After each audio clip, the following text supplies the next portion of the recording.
Because even though the Titans weren't a good team last year, that doesn't mean that they didn't have good players. Every single team in the NFL has good players. You are no different than any other team. Now, you don't have a bunch of them, but you do have good players. For instance, Roger McCreary is a very good player. Jeffrey Simmons is a very good player. You have good players. So when it comes to the Titans and the subtractions that the Titans made, there's a handful of guys that honestly, I had to scrounge in my brain to be able to think about. I said to myself, wait a minute. Okay, who are some of the guys that I'm not going to miss? Like Tier Tart, who, again, technically Tart was gone in the middle of last year, but he was somebody that last year, this time, we thought entering training camp, I thought Tier Tart was going to have a good season and was going to go out and sign a 3-year, $32 million contract. And he did no such thing. We're not going to miss Andre Dillard because he freaking sucked. And again, while everybody thinks that the Titans general manager deserves an award because of all the signings they made this offseason, I think we need to remember that his name is stamped on the Andre Dillard front, and the ball did not bounce their way. Aaron Brewer. Titans are not going to miss Aaron Brewer, even though Pro Football Focus says he's a better center than Lloyd Cushenberry, and I laugh at that. Even though I do subscribe to Pro Football Focus and do use their rankings when it comes to talking about players that I haven't seen nor care to sit there and waste my time watching. Christian Fulton, not going to miss him one bit. I got to tell you, of all the players that the Titans had last year that disappointed, Christian Fulton might have been at the top of the list. And I'm going to tell you why. Because Ryan Tannehill got hurt. There's no way to know if Ryan Tannehill had one more year left in him or not. There's no way to know. I can tell you right now, Christian Fulton has the talent to be a starting corner in the NFL and to be a good starting corner in the NFL.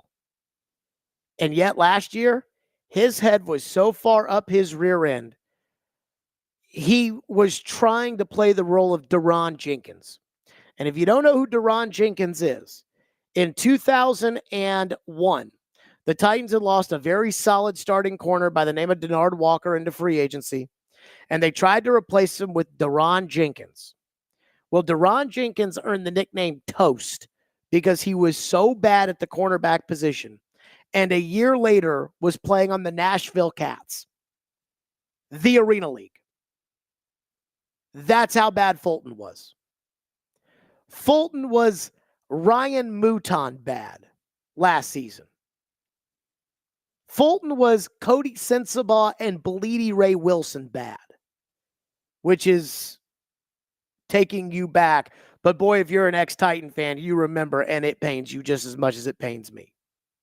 I'm not going to miss Sean Murphy-Bunting either, who, again, I wouldn't say is a solid corner, but he probably is a replacement level corner.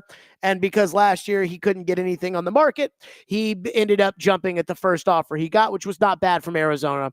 So Sean Murphy-Bunting's gone, but big freaking deal. He didn't matter that much. So those are kind of the losses that I look at and I shrug my shoulders. And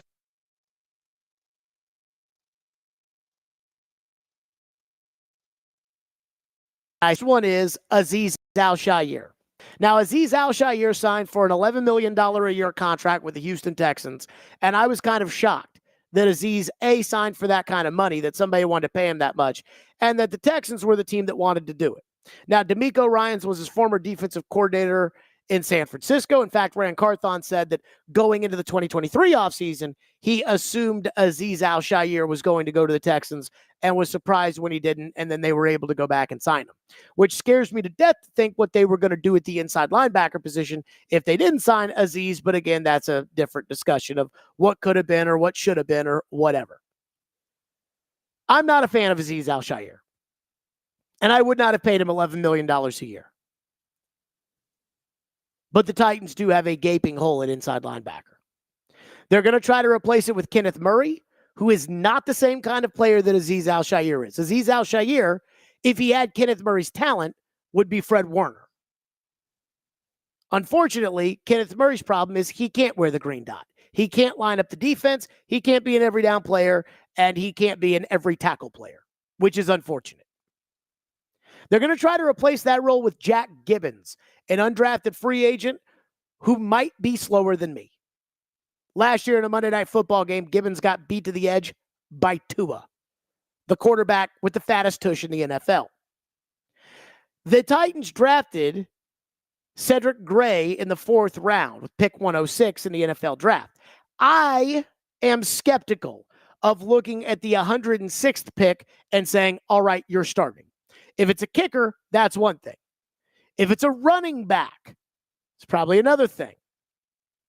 But a starting inside linebacker that wears the green dot, that's different. The green dot is the quarterback of the defense, regardless of whether or not you think it matters. I mean, I think quarterback matters. So that is a loss that the Titans did not replace.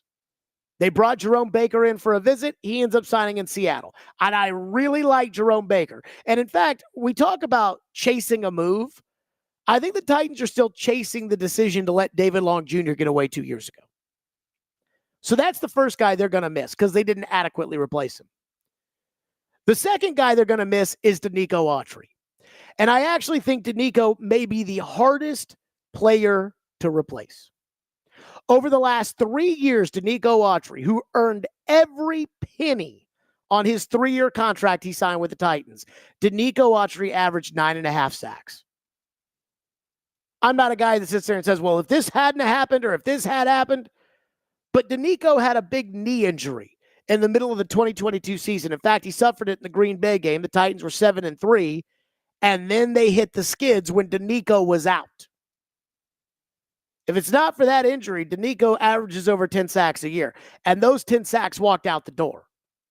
And the 10 sacks, they hope, are going to be replaced by a guy who didn't sack the quarterback in college, the 38th overall pick in T'Vondre Sweat out of Texas, and T'Vondre Sweat heading into training camp has made it through one OTA practice before getting hurt. And there are questions about whether or not he'll be able to physically be in shape enough to be able to play, which is a concern. Danico Autry could do everything on the offensive line. Defensive line. He could line up outside and rush the quarterback. He could line up inside and rush the quarterback. He could line up anywhere. He could be a nose tackle if you needed him to. That is a big loss. And what compounds it is that he went to the Texans. And he is going to be a problem when you play them. Just like he has been a problem for the Indianapolis Colts since they let him walk in free agency too.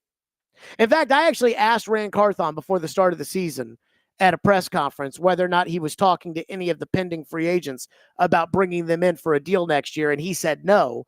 And the reason I asked that question wasn't about Derrick Henry, but it was about Danico Autry, who the Titans should have tried to re-sign. You let him get to the market, and then the market's the market, and it was $11 million a year for Danico. Then there's Ryan Tannehill, who does not return after 5 seasons-ish of being the Titans' starting quarterback.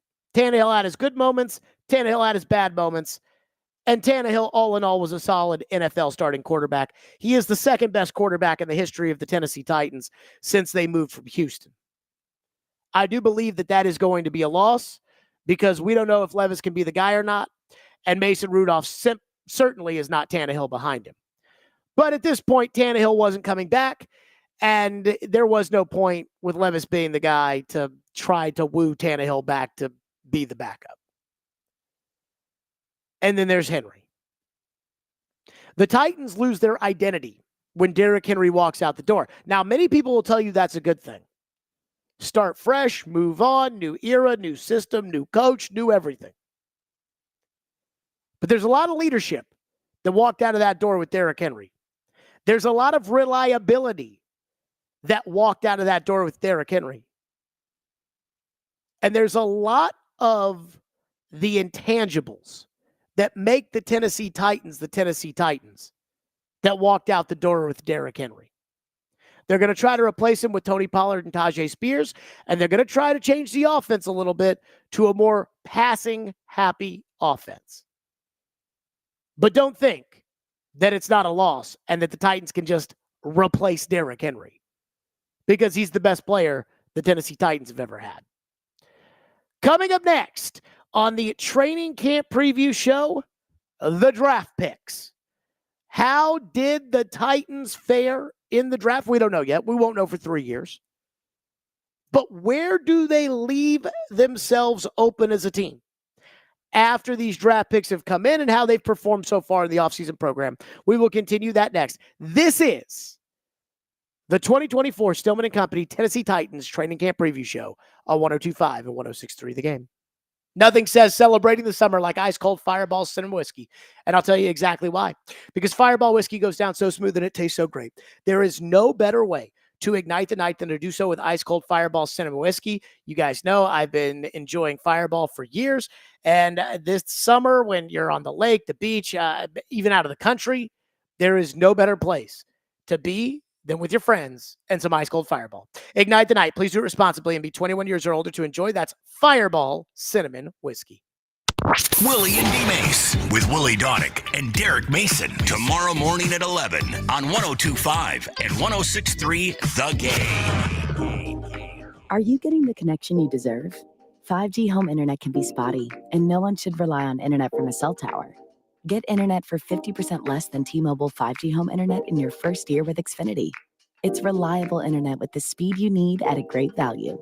You'll get consistently fast speeds, even during peak hours, with 99.9% network reliability. For the internet experience you deserve, switch to Xfinity and bring on the good stuff. Now through July 25th, get 150 megabit Xfinity internet for just $30 a month for 12 months with no annual contract and equipment included. That's 50% savings over T-Mobile 5G home internet for your first year. To learn more, go to Xfinity.com, call 1-800-XFINITY, or visit a store today. Requires paperless billing and autopay with stored bank account. Restrictions apply. Taxes and fees extra. Actual speeds vary. Compares promotional pricing for Xfinity Connect Internet versus T-Mobile 5G home internet at $60 a month. After promo, regular rates apply. Currently $56 a month. 33 hours of savings this Thursday, Friday, Saturday at Electronic Express. These deals are so hot they only last 33 hours. Get a 75-inch 4K Google TV for only $399 or a Lenovo 2-in-1 laptop for just $749. Plus, get up to 24 months free financing on 4K TVs, appliances, computers, furniture, and more. Don't miss out on a Samsung top-load laundry pair, just $599 each, or some JBL noise-canceling earbuds, only $99. Now through Saturday. Shop online or at all Electronic Express locations.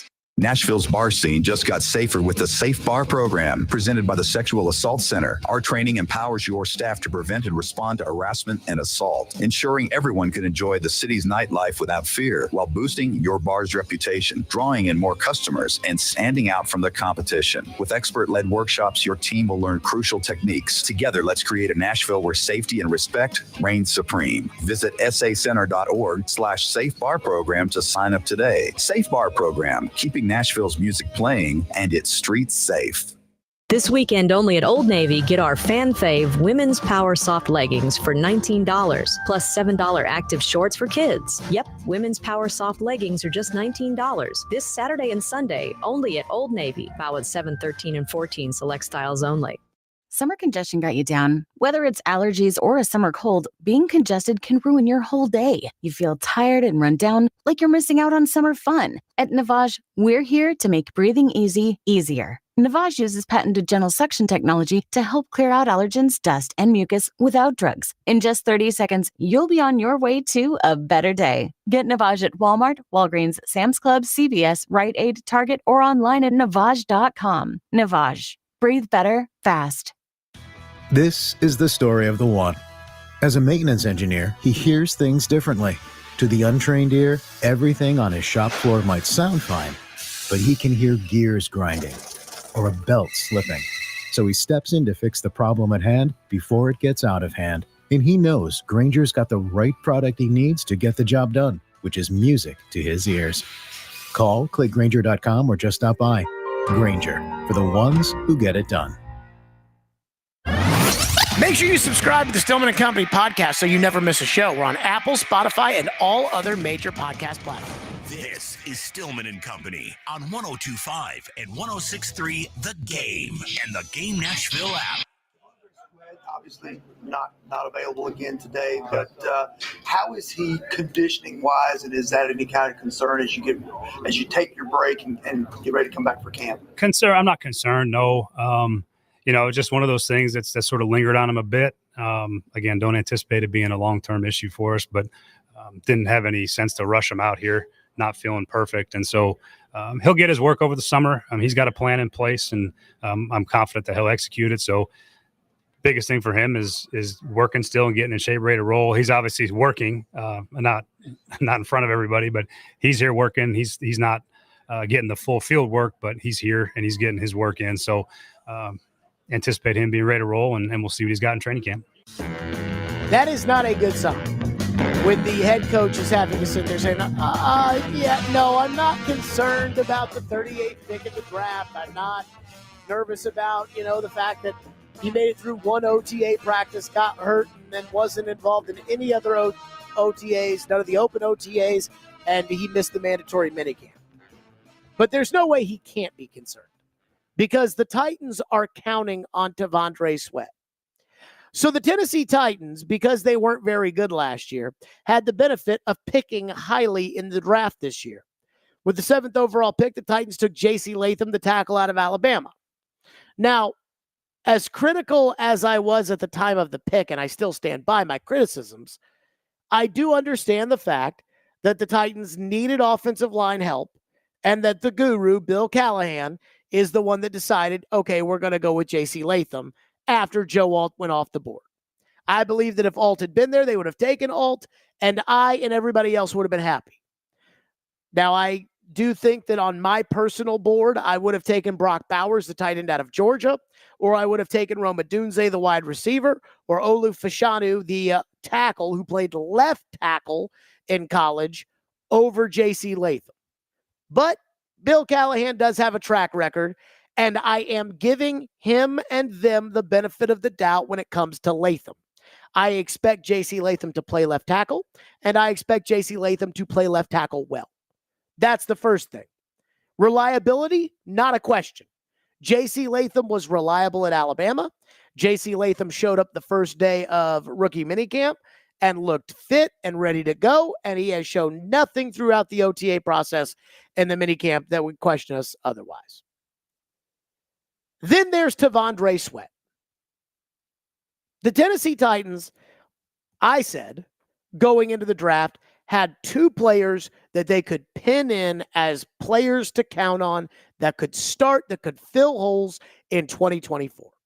I know a lot of people will say, well, Jared, they couldn't fill every hole in one off season, and I don't totally agree with that. I think they probably could have. They would have needed to spend some more money or not spend money on, a second running back at $8 million. But I did look at it and say, okay, you can bank on the 7th pick as a starter, and you can bank on the 38th pick as a starter.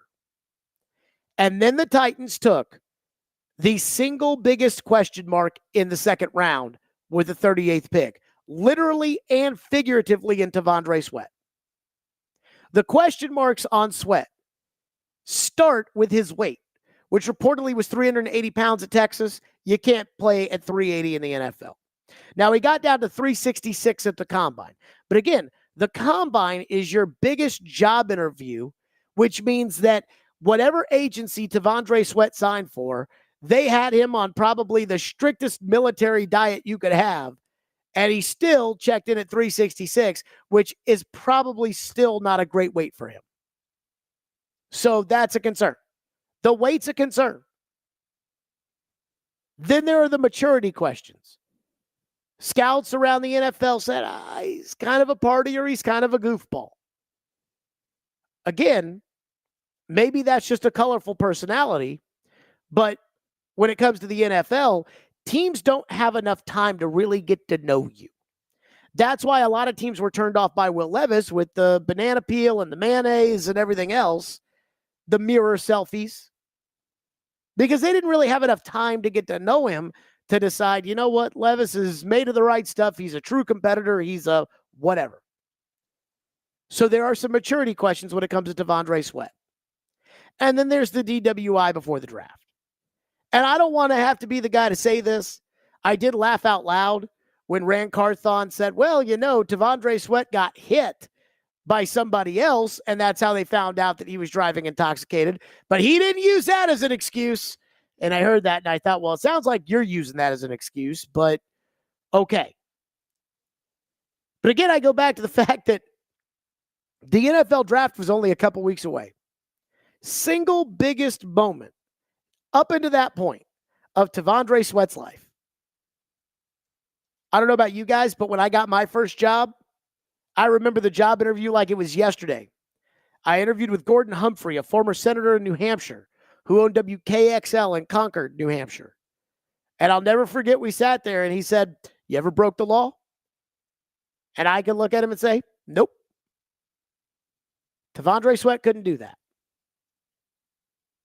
And that's a concern. That his judgment leading up to the draft couldn't have been better to say, maybe I shouldn't.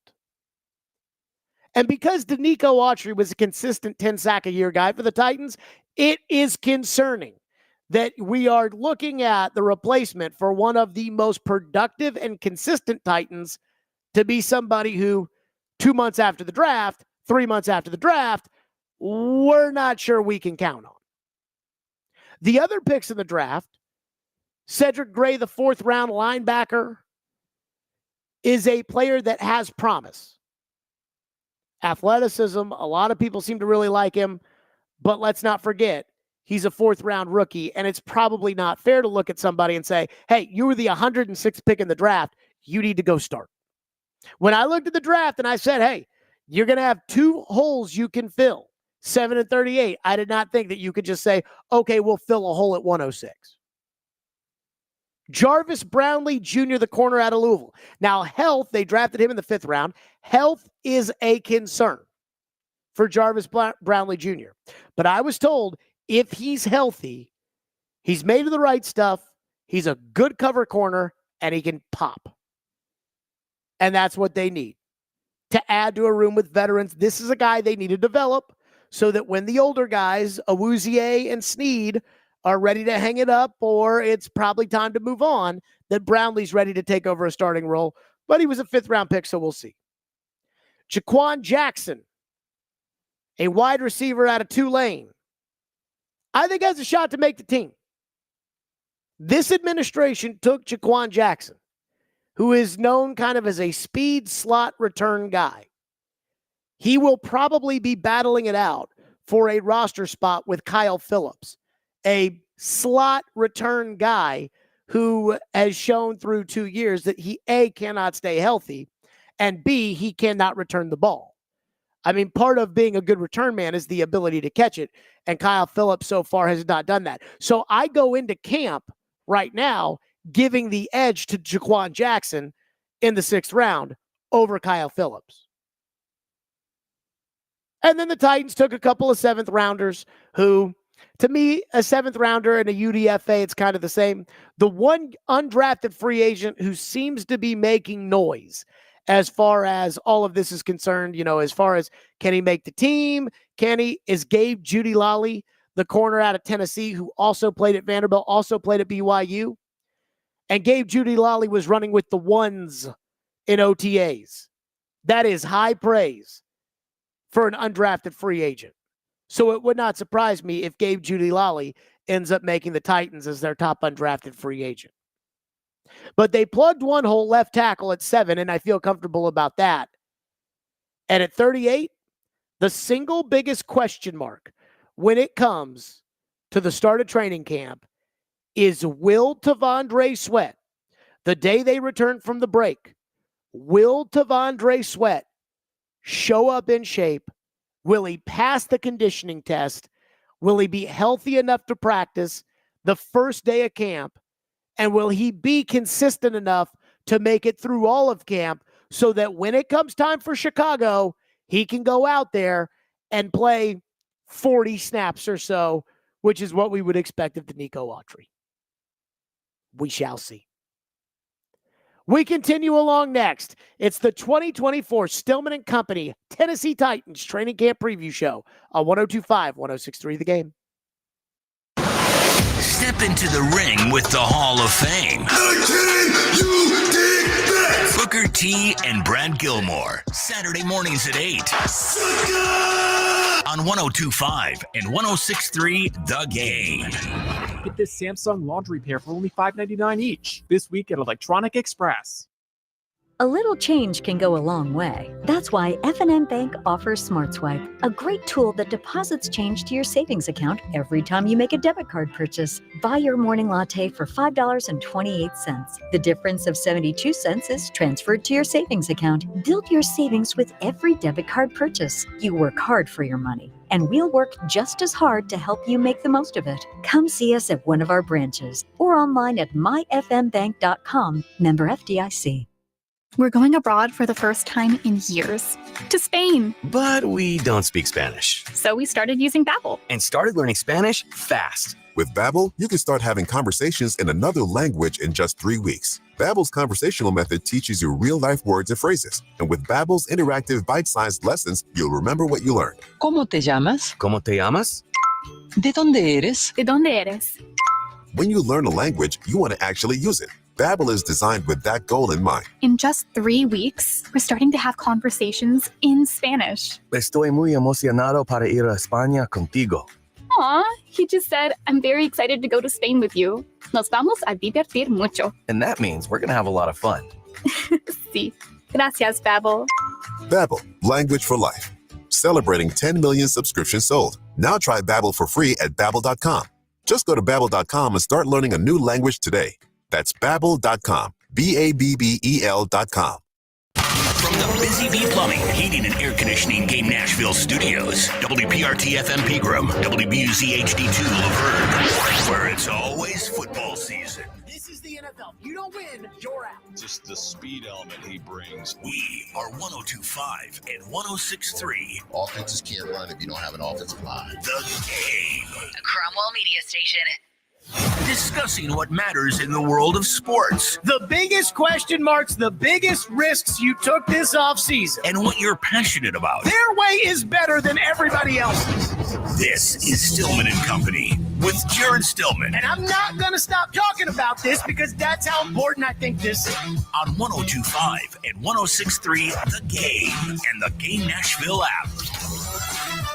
Stillman and Company, 102.5, 106.3 The Game, live from the Busy Bee Plumbing, Heating, and Air Conditioning Game Nashville Studios. It is the 2024 Tennessee Titans Training Camp Preview Show. Again, as always, the Titans will strap it up in late July, and they'll have 3 preseason games, and they'll have some joint practices with the Seahawks, and then it is week 1 against the Chicago Bears. And I'm telling you, folks, I think you guys all know this. This will come sooner rather than later. So when we take a look at the different angles of the club as we go into training camp, the most important thing where everybody wants to start is the offense and the young quarterback. So I have said this time and time and time again. 2024 is not about whether or not Will Levis is the guy, though that is the main question. That is the thing that everybody wants to know. And that is really what the Titans have put $150 million into when we talk about getting a better defense so he doesn't have to go out and score as many points. When we talk about maybe adding Tony Pollard, Lloyd Cushenberry, Calvin Ridley, Tyler Boyd, so that he has better options than he had a year ago when they draft J.C. Latham 7th overall. So it's not Andre Dillard and Jalen Duncan that's out there trying to protect him. But everybody wants to know if Levis is the guy. I'm going to tell you right now, we will not know that week 1 against Chicago. We will not know that week 2 against the Jets. We will not know that against the Packers, the Dolphins, those kind of teams. This is a long process. So I think the most important thing to admit when it comes to Levis, and I'm speaking for my own opinions, but I really think that this is what everybody needs to hear. Maybe I'm wrong, but I doubt it. I think the most important thing when it comes to the young quarterback that the Tennessee Titans have is that we know he's not a terrible prospect. I can't tell you if he would have gone number 2 in this draft, like some people seem to think. Well, if he had gone in the 2024 draft, he would have been number 2 behind Caleb Williams. I don't know that. Jaden Daniels had an unbelievable season and is a high-end prospect and went number 2. Drake May did not have an unbelievable season, but he is, from an arm strength, from a body standpoint, from a pure raw talent, he's every bit the part of a high-end young quarterback prospect. But again, just because you're a good young prospect does not mean that you'll be put in position to have success, does not mean that your team will be able to build around you, that the team has hired the right coaches to be able to develop you. I think all of those things go into it. So I don't get caught up in, Levis was this kind of prospect or wasn't that kind of prospect. I still don't understand when it comes to Levis, and not that this matters for the improvement of the club or training camp or where Brian Callahan is. I still don't understand why Levis didn't declare for the draft after 2021 when he had that great season at Kentucky, and going into the 2022 draft, there were no quarterbacks. Again, I can't off the top of my head think about who was drafting highly in that draft that didn't have a quarterback. My guess is the Giants had 2 top 10 picks that year, and they had already declined the 5th-year option on Daniel Jones. Are you telling me that Levis wouldn't have been their guy? That Levis wouldn't have gone in the draft ahead of Kenny Pickett? So forget about all the draft stuff in the second round 2 years ago, and forget about all of that. Here's what we know about Will Levis. Will Levis is a solid young quarterback prospect. The things you can't coach, he has. He has unbelievable arm strength. What I thought when I watched the tape of Levis, what I really walked away from was saying, man, he just flicks the wrist and puts the ball on the opposite hash outside the numbers right to the receiver, and it's not even a difficult throw. He can push the ball 25 yards down the field, but also across the field and do it with ease. Can't coach that. The desire, the work ethic, the things that Mark Stoops brags about when it comes to Levis, the things that Brian Callahan brags about when it comes to Levis. You can't really teach that. Either somebody wants to be great or they don't want to be great. Levis has it. Levis is athletic. Again, he's not Vince Young back there, but he's athletic. Levis is tough. So all of those things add up to, all right, we're starting here at square 2. We're not starting at square 1 because last year was square 1. We're starting at square 2. Will Levis knows what it takes to be successful, or at least to be able to operate in the NFL. And I think it was good that Levis had half a season or however long it was behind Tannehill. And it sounds like Levis and Tannehill have a very good relationship. I think that was all good. But the most important thing is, can we take the good that Will Levis did last year? The Atlanta game, the second half comeback against Miami, moments in the Steeler game on that Thursday night football game. Can we take the good that he did and eliminate the bad? Now, I don't know exactly how much he's going to be able to do that in training camp, because I think Levis's biggest problem last year when I watched the tape was when things started to slip away.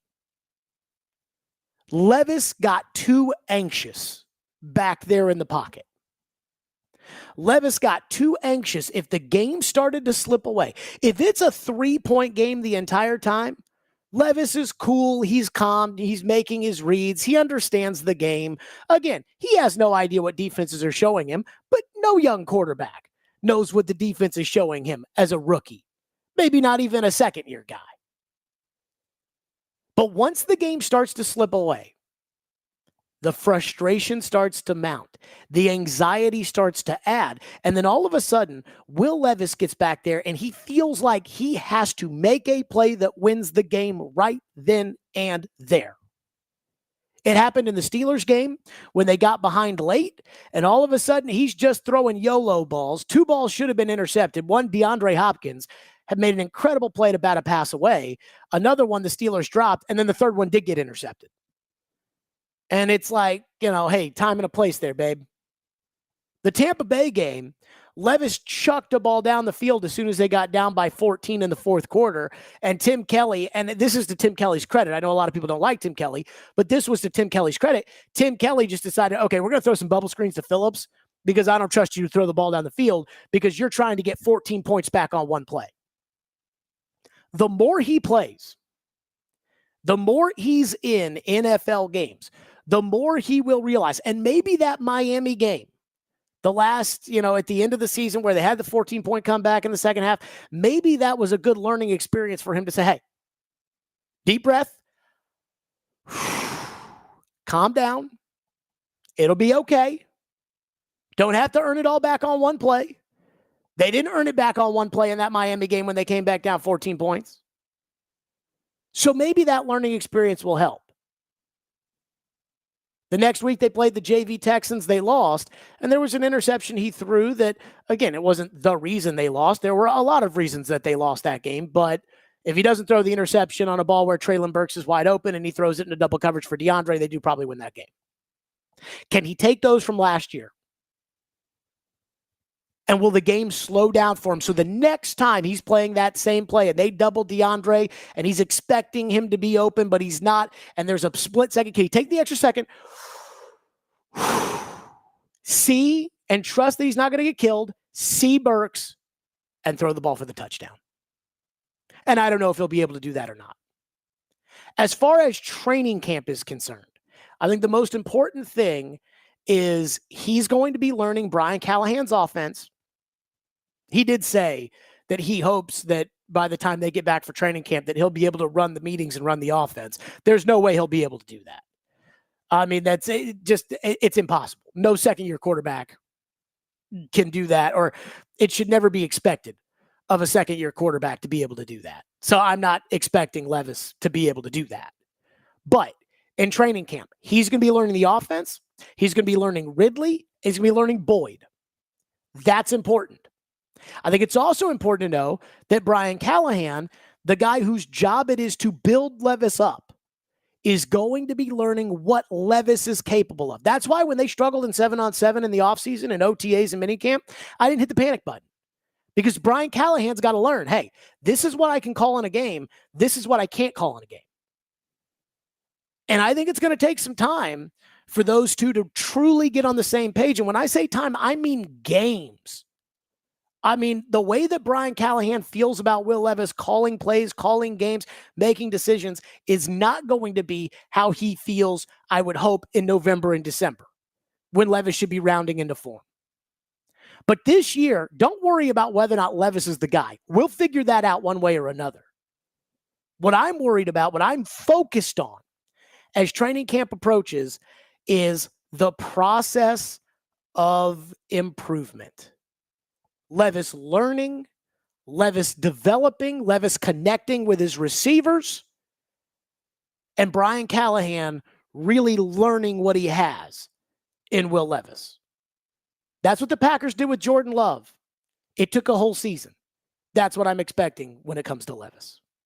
We continue on the training camp preview show, the additions on offense and where they fit in. We will do that next. This is the Titans 2024 training camp preview show on Stillman and Company, 102.5, 106.3 The Game. I want to tell you about my favorite stop, and that's Twice Daily. I go to Twice Daily all the time. They call it Twice Daily, but for me, it could be once daily. It could be 8 times daily. It could be 4 times daily. I mean, again, Twice Daily has everything you need. Just like every other convenience store, they've got everything. But not only do they have everything at their convenience store, but they've also got the beer cave, which this time of year, you want to get that ice cold beer. And you can with the beer cave. Plus, they've got the best coffee, snacks, lunch, dinner, breakfast, you name it, they've got it. Their snacks are the real deal. They're all made to order. You can get a huge warm pretzel and dip, or a 3-piece chicken tender stack, or spicy boneless chicken wings, or more. They got the cheese sticks. I mean, they got something for everybody there. You can order in-store or on the Twice Daily app. All fresh, tasty, and priced just right for your budget. That's what's so great about Twice Daily, and I absolutely love it. And since it's summer, do not forget to grab an ice-cold drink, too. Download the Twice Daily app and join their loyalty program to unlock special discounts, savings, and so much more. If you're looking for convenience, Twice Daily has you covered. That's Twice Daily. Rami and Retro, tomorrow morning at 6 on 102.5 and 106.3 The Game. Tomorrow night is Margaritaville night with the Nashville Sounds and the Coral Reefers. Be there at 5 o'clock for a special performance from the Coral Reefers under the guitar scoreboard and be one of the first 2,000 fans in the gates to take home a Margaritaville sun hat. Tickets available now at NashvilleSounds.com. Willie Donick here to let you know about the perfect gift.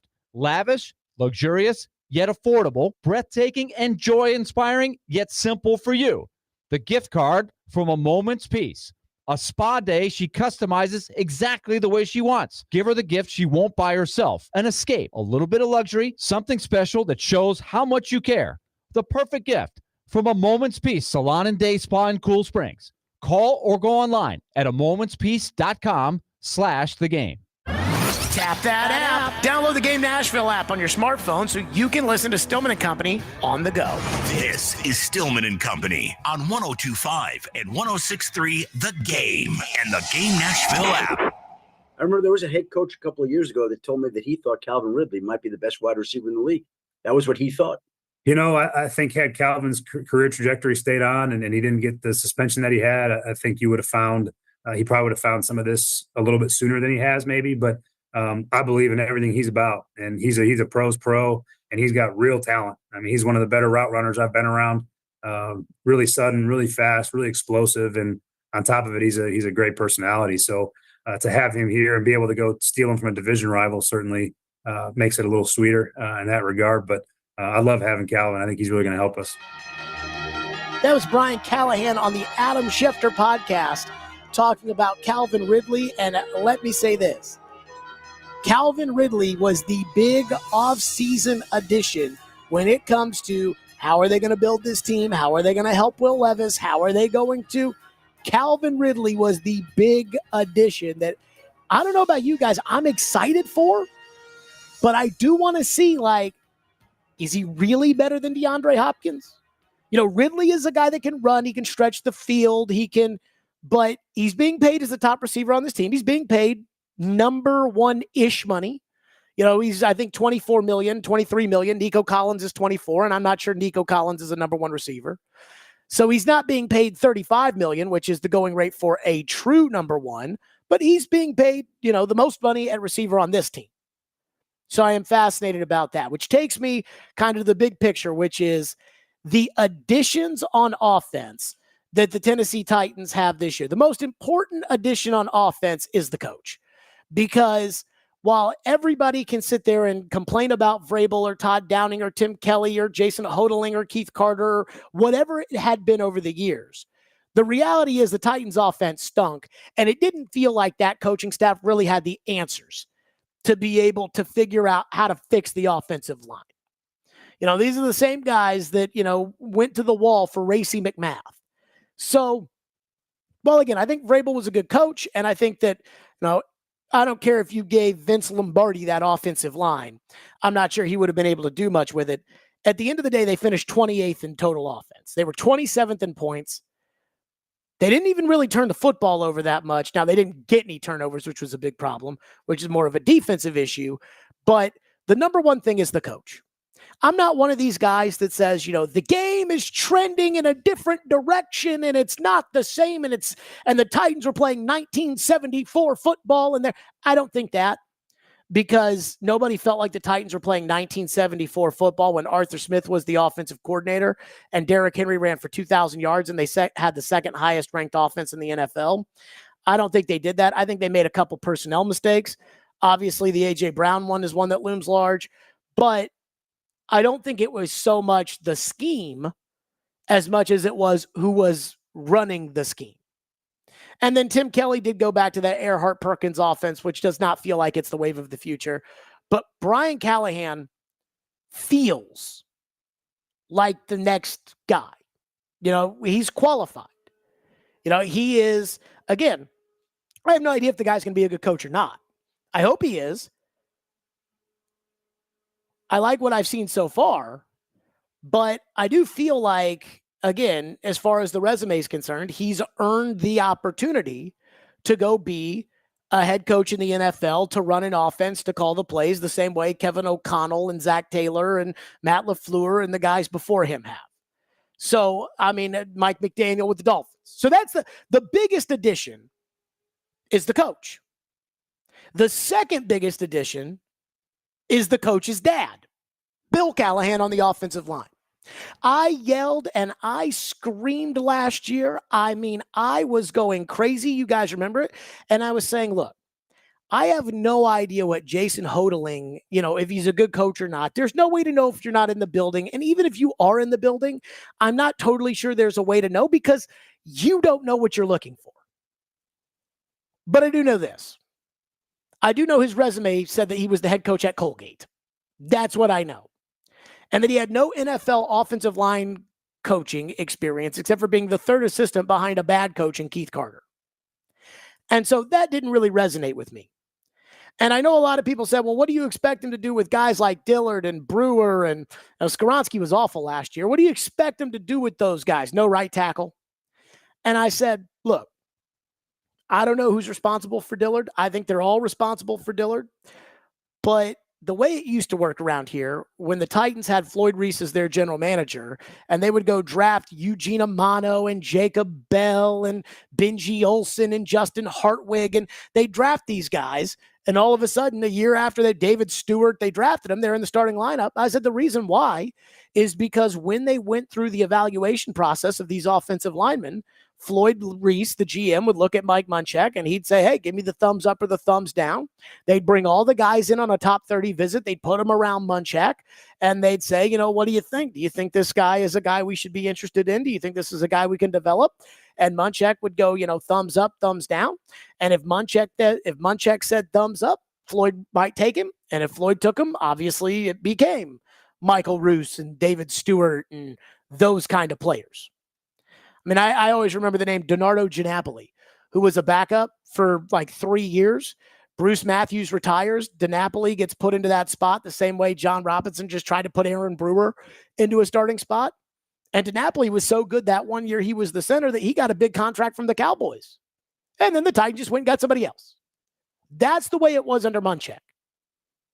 And everybody told me last year, oh, it doesn't matter. It's all about who's picking the players. I'm like, look, all I know is Floyd Reese leaned heavily on Mike Munchak. Now, Munchak didn't decide who they drafted, but when it came to the offensive line, thumbs up, thumbs down. Okay, now I know, put him on the board.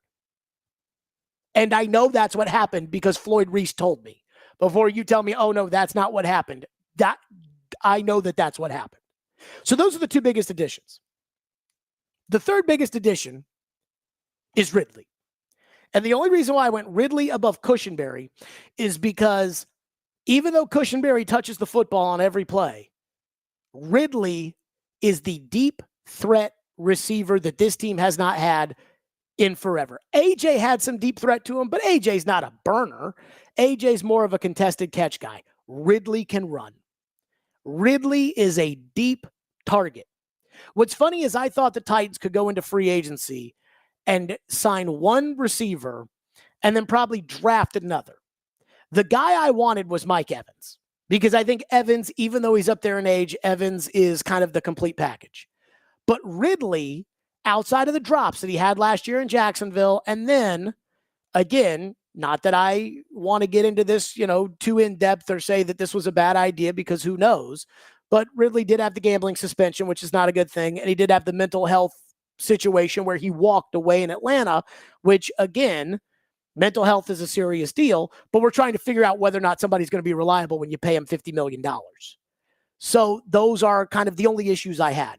The drops, maybe they get worked out based upon the playing time, and he's not 2 years removed from football when he gets out there this year, who knows, or we'll go crazy about it. But again, to me, I looked at Ridley as a potential receiver target for them to go get, and I looked at Boyd as a potential receiver target to go get. And my knock on Boyd was he doesn't play the outside. He doesn't run down the field. So get me a guy that can run. Ridley can run. That's the first big addition. They needed it. DeAndre is going to be the do everything, the safety blanket, the go-to, but give me a guy that can run down the field, that can take the top off the defense. Ridley can do it. Cushenberry was an absolute must-have. He immediately makes the center position better with a credible NFL center. The third biggest addition to me is J.C. Latham at left tackle. Now, the one thing I want us to all do, and it's going to be very hard to say right off the top, but the number one thing I want us to all do is just admit before we get into it that we don't know if J.C. Latham's going to work. Either as a right tackle, left tackle, we have no idea. They told us last year Peter Skoronski was the surest thing in the draft, and Skoronski was horrible. And for whatever reason you want to assign that, oh, no, Jared, he had an appendectomy. Oh, no, Jared, he had two guys next to him who sucked. Oh, no, Jared, he had a bad, whatever. I don't care. He was bad. There's no guarantee Latham's going to be good. I do feel good about it, though, because of who's coaching it. So you got to have a left tackle. So that's the third biggest addition that they added to the offense. And then I think Tyler Boyd is number 4, ahead of Tony Pollard. Because I don't trust the Titans tight end situation.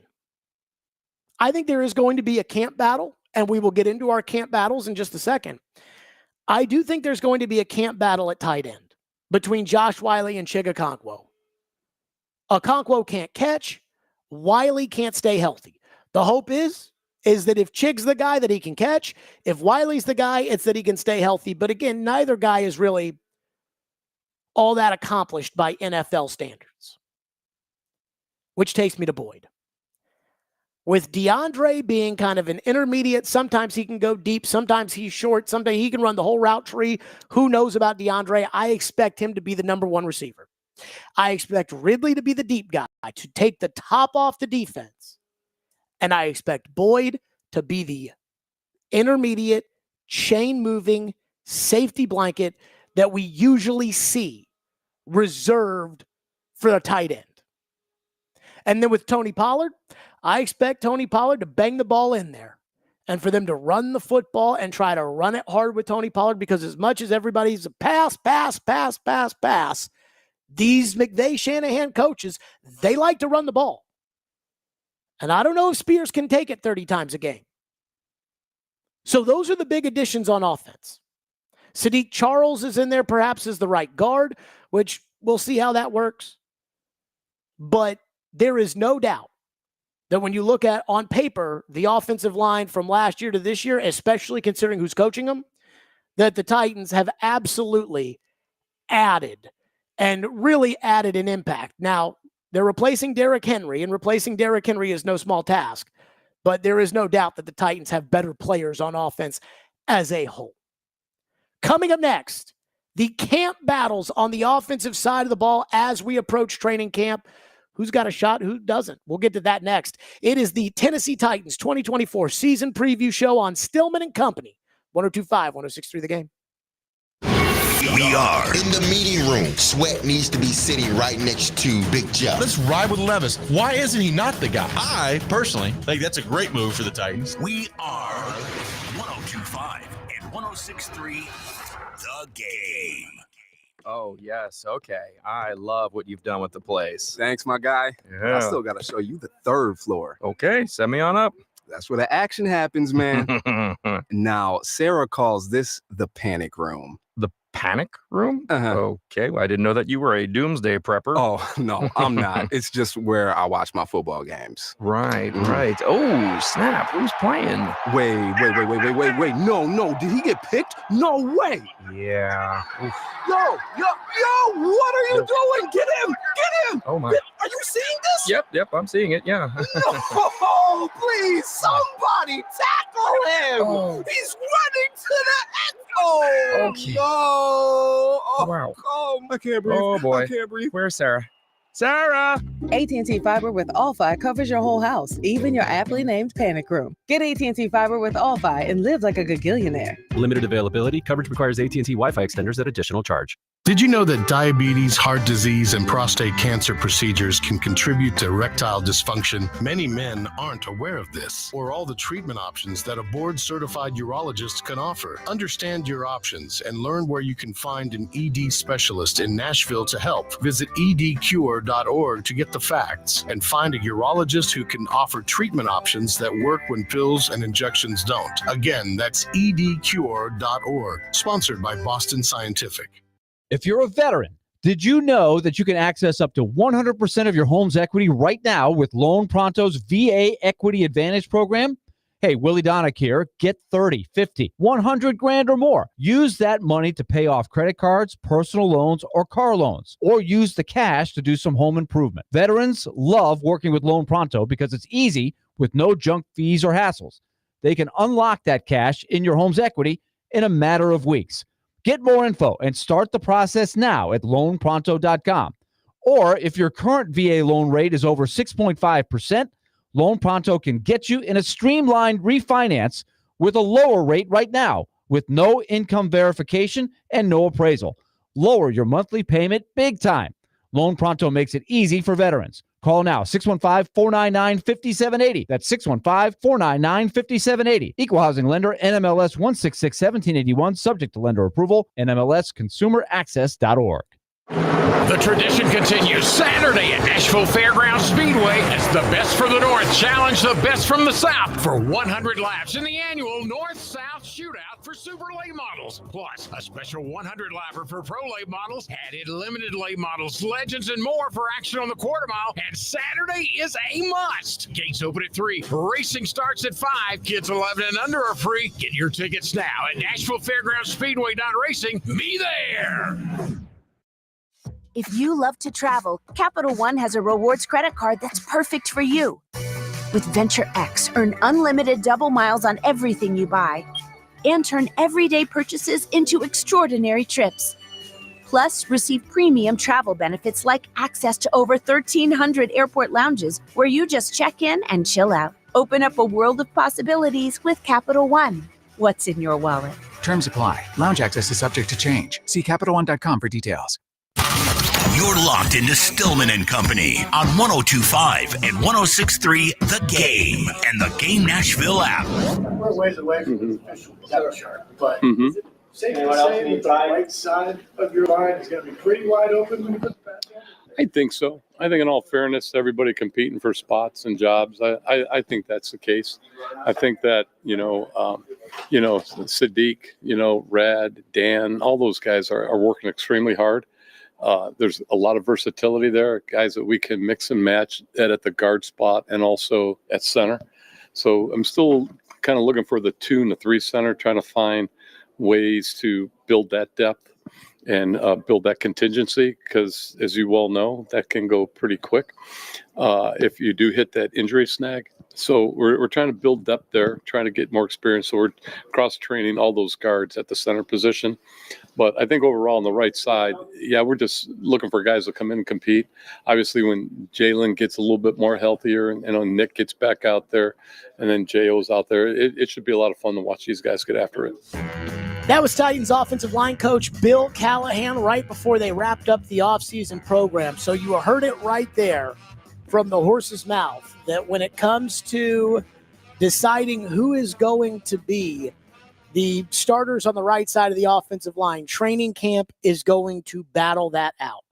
And as we think about the Titans on offense, I was actually surprised thinking about the term camp battle.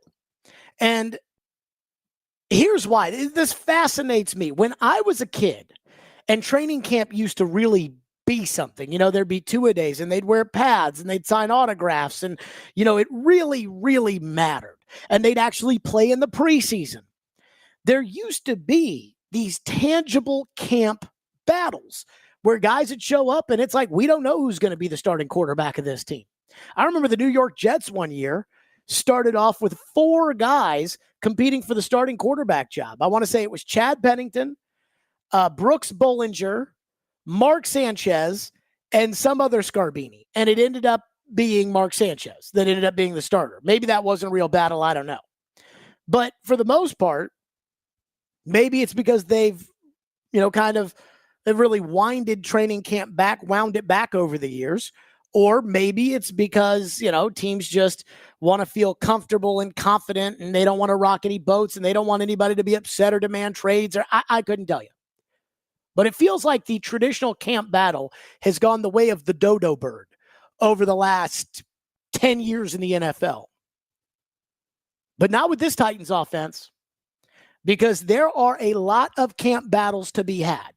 Now, before we get to the battles, here's who's starting. Calvin Ridley starts. DeAndre Hopkins starts. Tyler Boyd starts in the slot when they have 3 receivers. The left tackle will be J.C. Latham. The left guard will be Peter Skoronski. Lloyd Cushenberry will be the center. The 2 running backs, Spears and Pollard, as of right now, it'll be 1A, 1B. And I don't know how much we'll be able to learn from training camp when they don't pop them and tackle them and those kind of things about who's going to get more run. I think that's going to be something that gets determined during the season. And then Will Levis is going to be the quarterback.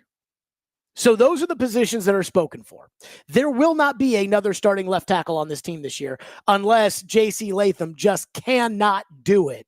And then they have to move him back to right tackle and start Jaron Christian, who they signed right after minicamp ended, who I think is probably going to be the backup left tackle. Though we'll get to him in a second. Maybe he'll compete on the right side of the line. The number one camp battle on offense for the Titans is the right guard position. Last year, Daniel Brunskill started for the Titans at right guard, and he wasn't terrible.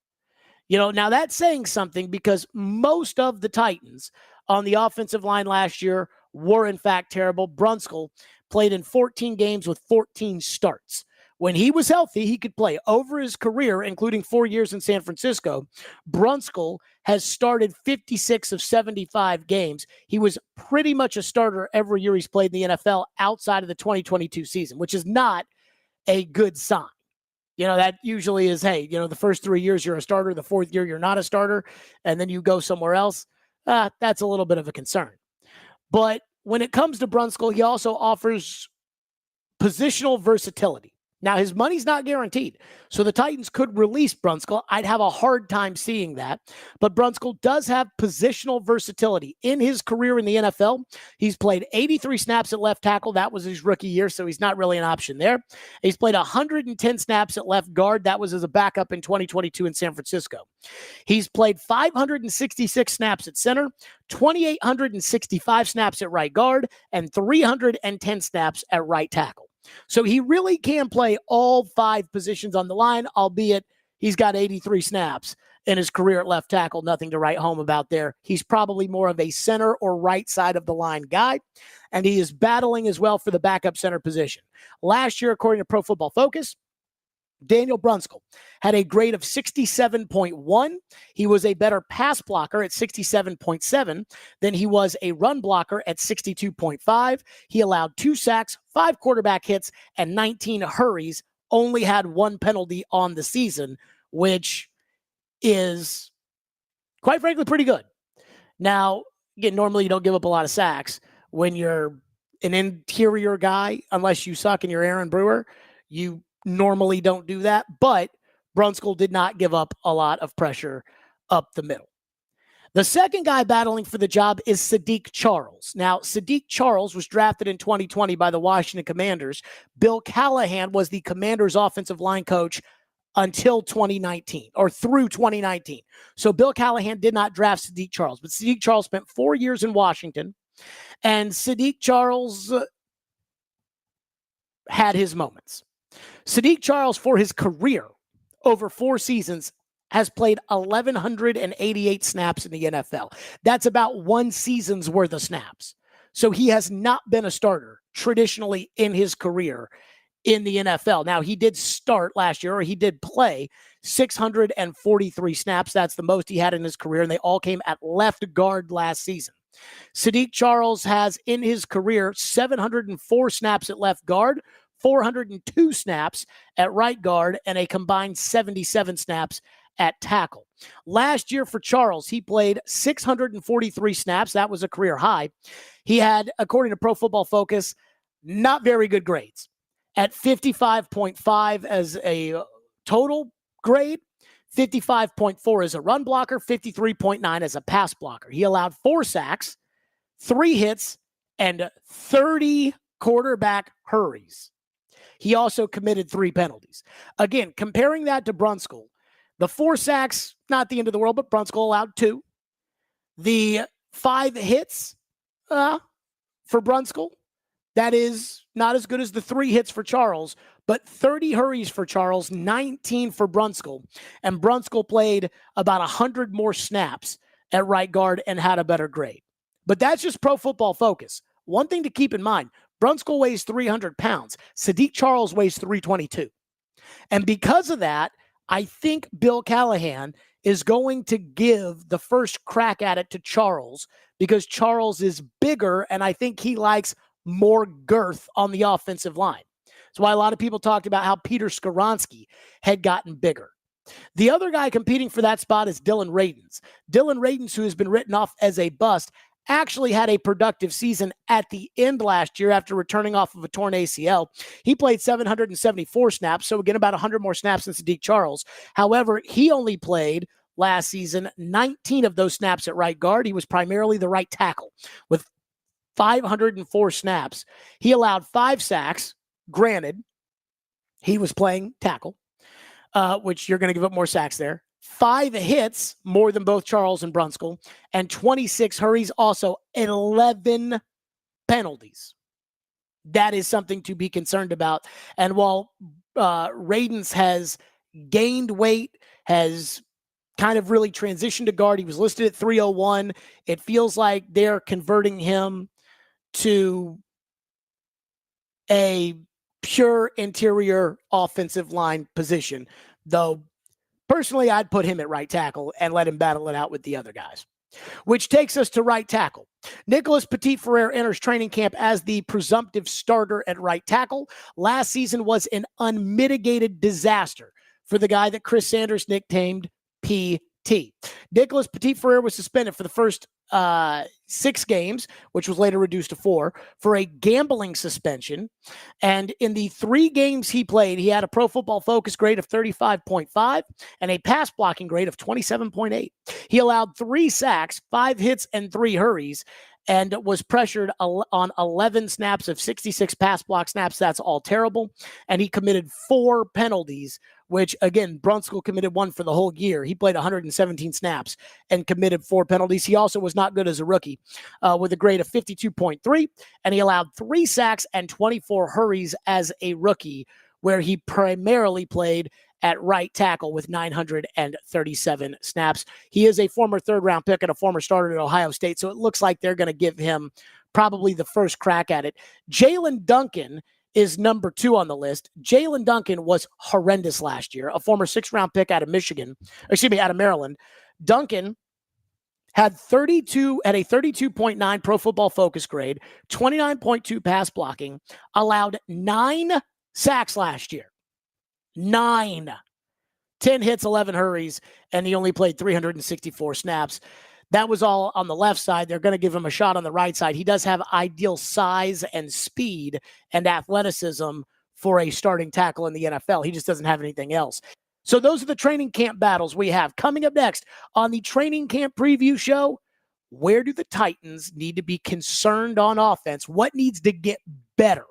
We'll get to that coming up next. This is the 2024 Training Camp Preview Show on Stillman & Company, 102.5, 106.3 The Game. It may be the offseason, but don't worry. There's still plenty of Predators hockey to talk about. Steven Stamkos, Jonathan Marchessault, and Brady Shea. We are the exclusive home of Smashville. I feel like this is a place he could come fit right in. He'd be a part of the leadership group immediately. And the authority on all of your Predators news. Barry seems like he's going for it. Keep it locked to 102.5 and 106.3 The Game and the Game Nashville app. This weekend only at Old Navy, get our fan fave women's Power Soft leggings for $19, plus $7 active shorts for kids. Yep, women's Power Soft leggings are just $19. This Saturday and Sunday, only at Old Navy, now at 7, 13, and 14 select styles only. Genesis is actually a new beginning. Genesis Diamonds owner Boaz Ramon talking about why it's called Genesis. I love the symbolism of the name. It's a new beginning. Boaz wanted the name of his company to mean something, to reflect his core values and the importance of starting relationships for people in love, as well as the relationship he wants with each and every customer. It's a new beginning in their life for the relationship between us, the jeweler, the Genesis Diamond, and the customer, and it should last forever. Everything we do is for the customer. Walk into Genesis and you can feel it. Genuine people who are solely focused on celebrating the best moments of your life. Is not only my passion, is my culture. Genesis is the book where God created the world, the day and night, the man and the woman. Every diamond engagement ring that we specially created for the customer is a new beginning for amazing, lasting relationship. Come start your amazing, lasting relationship today at Genesis Diamonds, Green Hills and Cool Springs. Prescriptions require an online consultation with a healthcare provider who will determine if appropriate. Restrictions apply. See website for details and important safety information. Subscription required. Price varies based on product and subscription plan. Hey guys, did you know there's a generic form of Viagra that works just the same but is 95% cheaper? And you can get it online at hims.com/radio. Through HIMS, you'll get a free medical consultation to determine the ED medication that's best for you, discreet shipping if prescribed, a 100% online process, and a range of treatment options, including trusted generic alternatives to the name brands, at up to 95% off. ED is personal, and at HIMS, so is treating it. Just go to hims.com/radio and get connected to a licensed medical provider online for free, with zero copay, no expensive appointments, and no awkward face-to-face conversations. To start your free online visit, you need to go to this exclusive address, hims.com/radio. That's hims.com/radio for your free online visit. hims.com/radio. Despite overwhelming support from Democrats and Republicans, time is running out for Congress to pass the AM Radio for Every Vehicle Act, which will keep AM radio in cars. Text AM to 52886 and ask Congress to bring this bill to a vote now. AM radio is too important to let this moment pass us by. Message and data rates may apply. You may receive up to 4 messages a month, and you may text STOP to stop. This message furnished by the National Association of Broadcasters. Stillman and Company always gets reaction, not only from listeners, but for advertisers. This is General Manager Sean Ford. 102.5 The Game listeners love supporting our advertisers. Let us show you how you can be a part of the program. Email at together@cromwellmedia.com. This is Stillman and Company on 102.5 and 106.3 The Game and the Game Nashville app. I think when guys kind of play off each other and know where they should be and where not to be, and just I think it's just more team bonding. You know, I think once guys start doing it for each other and not doing it for themselves, because right now on paper we're a loaded team, but we got to put it together. You know, and I think like the most unselfishness is the biggest word for me, you know, because that's the only way, because I done seen it. I done seen guys selfish and not trying to help guys. Like for myself, like you mentioned, I'm in a slot. Sometimes I might got to run a decoy route to help a guy get open, and I got to kind of give myself up to execute a play. But I think the most important thing other than that is just the team just sticking to what the scheme is. That was new Titans receiver Tyler Boyd talking about, hey, this offense, all the big names, this team, it could be loaded. I mean, it's not the first time we've heard that. But I'm not sure that I share the optimism of Tyler Boyd and the Titans fans that want to erect a statue for Rand Carthon outside of the new Nissan Stadium because of all of the additions they've made this year. And I promise I'm not just being a jerk, because I'm sure there are a lot of people that would sit there and say, oh, there goes Jared again. But I would say on offense, it's fair to have concerns. Let's start with the most important concern. Take the quarterback out of this for a second, because we have no idea if the quarterback's the guy, if he's going to be the guy, if he's going to develop into the guy. I mean, this is going to be not just a season-long process, but a years-long process until we really figure out what Levis is capable of being or not being. And if it's not a year-long process, if it's Mahomes or Lamar, who by the first month of the second year was the leading candidate for league MVP, great. But let's take that to the side for a second. My biggest concern right now when it comes to the Titans offense, my biggest worry, I will have a keen eye on this in training camp, is the offensive line. Surprise, surprise. But last season, I went to training camp, and I knew immediately the Titans' offensive line was going to be a problem. I mean, I walked out the third day. It was a Saturday. It was hot as hell. Other than that, I can't tell you anything about the practice other than I remember I left practice and went right to the Green Hills Mall for something else totally after. That's the detail that I can remember. But I got in the car, and I called my dad. And I've told this story before, but bear with me here. I called my dad after the practice. I watched the whole practice. It was the third practice. They hadn't even put pads on yet. And I walked out, and I called my dad. And I said, and again, my dad's been a season ticket holder since day one. He's as big of a Titan fan as any of you are. And obviously, I'm a Titan fan. So how I talk about the team when analyzing them in a professional capacity is not the same as I talk about them, as a fan in a private capacity, albeit, the opinions of the team are the same, but, the verbiage is not the same. So I got in the car. I said, Dad, our offensive line is horrible. I'm like, I know they haven't put the pads on. I know it's the third day of practice. I mean, what can you tell from practice? I said, this offensive line is horrible.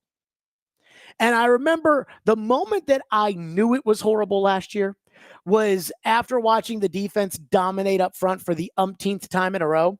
Arden Key was made available at the podium that day, and I asked Arden Key about how he feels about being in a training camp where the defensive line just dominated the offensive line. And when Arden Key looked at me, he was like, I don't think it's been that dominant. I think it was kind of even. I was like, oh God. Because you'll never meet a player alive who's not like, oh yeah, we won it today at practice. So the fact that Arden Key was like, oh no, I thought it was even. To me, I'm like, oh no. He is little brothering them. Like, oh no, baby brother, it's okay. So I can tell you right now, I sat through training camp last year. I sat through training camp 2 years ago. And I said, look, who is this little baby left guard they got? Aaron Brewer. He looks like a basketball player out there. He doesn't look like a football player. Doesn't look like an offensive lineman. He looks like a little baby. And then, of course, the Raiden's Petit Frere thing. So again, I know Bill Callahan's in here, and Bill Callahan is a gazillion times better than anything the Titans have had in the past. I know that. I'm not arguing that. But it doesn't mean that it's not my chief concern. And here's why it's my concern. J.C. Latham is a work in progress moving from right tackle to left tackle. And I know he played it in high school, but Randall Cobb played quarterback in high school. You want to stick him behind center? So that is a work in progress in and of itself, is the fact that J.C. Latham has to learn a different position. And it's like the former GM Rick Spielman said, when you have a blue player, which is a blue chip caliber player, which is what Latham is, and you move him off his position, chances are he's not going to remain a blue chip caliber player. Now, in certain instances, that has not been the case. Jalen Ramsey was a safety in college, and he's been, I don't know if Jalen Ramsey would make the Hall of Fame or not, a very, very successful, I'd say borderline Hall of Fame, a borderline Hall of Fame corner. So it is possible, but it doesn't mean it's not a concern because it's something we haven't seen yet. So that's the first kind of thing, again, going through the line. And that's not my biggest concern by any stretch of the imagination, but it is something that I think we have to be aware of and that we have to take seriously. Then you get to Skoronski. And I don't know if you can tell by now, but I'm going left to right here. Then you get to Skoronski. Skoronski was horrible last year. Like, I know that nobody wants to believe Big Bad Jared because everybody wants to believe good things about their team. I mean, I told you guys from the very start about the offensive line last year. And then after the first game, I watched the tape. Tannehill, after the first series, is jitterbugging back there because he's afraid of the pressure. And I got people telling me, well, ESPN.com said the Titans had a top 10 offensive line week one. You're just so don't hit me because that offensive line. And now the season's over. We all knew it, but you guys wanted to argue with me because, again, some people want to believe about their team. Peter Skoronski was not good last year. He was not good. And maybe it was the appendectomy. I don't know. That's your business, not mine. I mean, somebody explained to me how against the Steelers, he had a 39.6 grade at Pro Football Focus. Didn't have that against Atlanta. Didn't have that against Baltimore. Didn't have that against Indianapolis. So if it was the appendectomy, then it must not have shown up against Atlanta the previous week when he was 64.8. And it must not have bothered him the next week at Tampa when he was 70.5. But man, it was bad that Pittsburgh week. And then it was bad after that. And so Skoronski had a bad season. Skoronski allowed 5 sacks as a guard. Like we just talked about how Daniel Brunskill and Sadiq Charles. I think Brunskill allowed 2 sacks. Charles allowed 3 sacks. 5 sacks as a guard. That's terrible. 20 hurries. That's terrible. I did only have 1 penalty. When he came out, everybody told us Skoronski was the most pro-ready prospect. That you could plug him in and he'd be your starting guard for the next 15 years and everybody would be happy. That was not the case. But that doesn't mean that Peter's a lost cause. Because I do think in all the excuse making, I do think there is some truth behind playing next to Aaron Brewer and playing next to Andre Dillard and Jalen Duncan and being coached by Jason Hodling that makes me think that Skoronski can have a rebound year with a real left tackle, a real center, and the best offensive line coach. But it's still a concern. Cushenberry's fine. And then the right side of the line, none of these guys that they have are legitimate NFL starters. Between Charles, Radens, Brunskill, PT, Duncan, Ojukwu, none of those guys are legitimate NFL starters. So that's a concern. So that's kind of the first thing I'm a little worried about when it comes to training camp and what I'm going to keep an eye on the offensive line. The second thing I'm worried about on offense is I'm worried about the tight end. Because the best thing for a young quarterback is a solid, dependable tight end. And let's not overlook the fact that the 4 best teams in the NFL last year, based on finish, San Francisco, Kansas City, Detroit, Baltimore, what do they have? The best tight ends. Kittle, Kelsey, Laporta, Andrews, and Isaiah Likely was a very, very good player for the Baltimore Ravens last year when Mark Andrews got hurt and then Andrews came back at the end. Tight end matters. The Texans, people don't talk about this enough. Dalton Schultz was a huge part of the Texans and the development of C.J. Stroud last year. Chigga stinks, guys.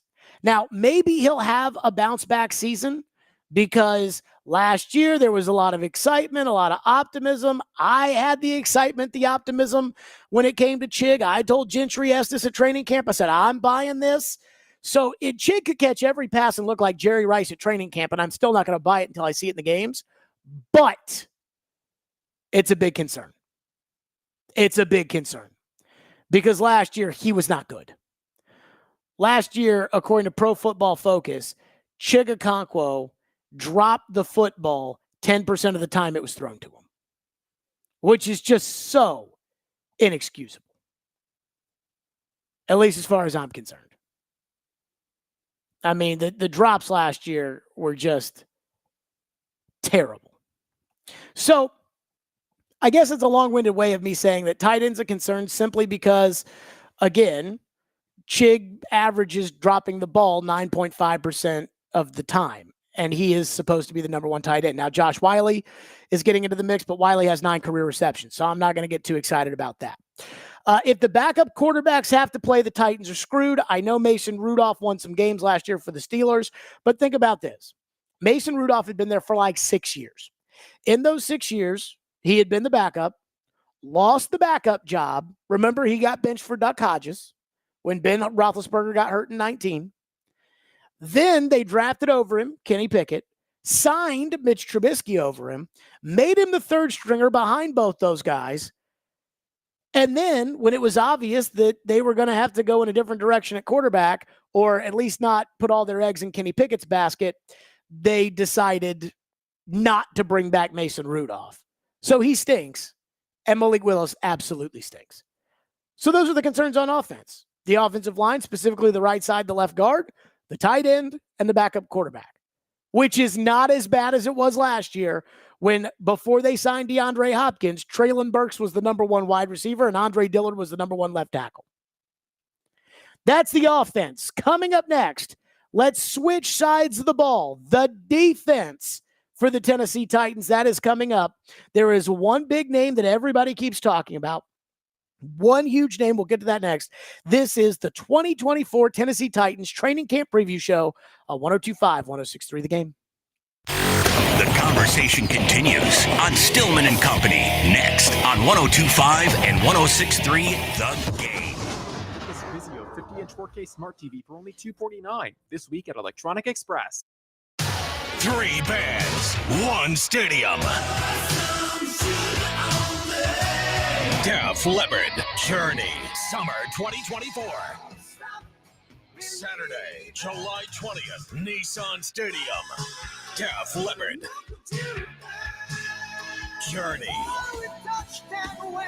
the Steve Miller Band. 3 Rock and Roll Hall of Fame icons performing their biggest hits. Saturday, July 20th, Nissan Stadium. Tickets on sale now at DefLeppardJourney2024.com. Def Leppard Journey, the Steve Miller Band. Now they rock the summer of 2024.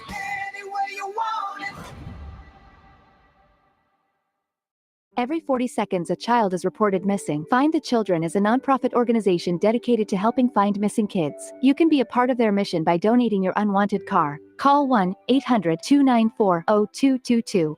You'll receive the maximum tax deduction, and we provide fast, free pickup. Call 1-800-294-0222.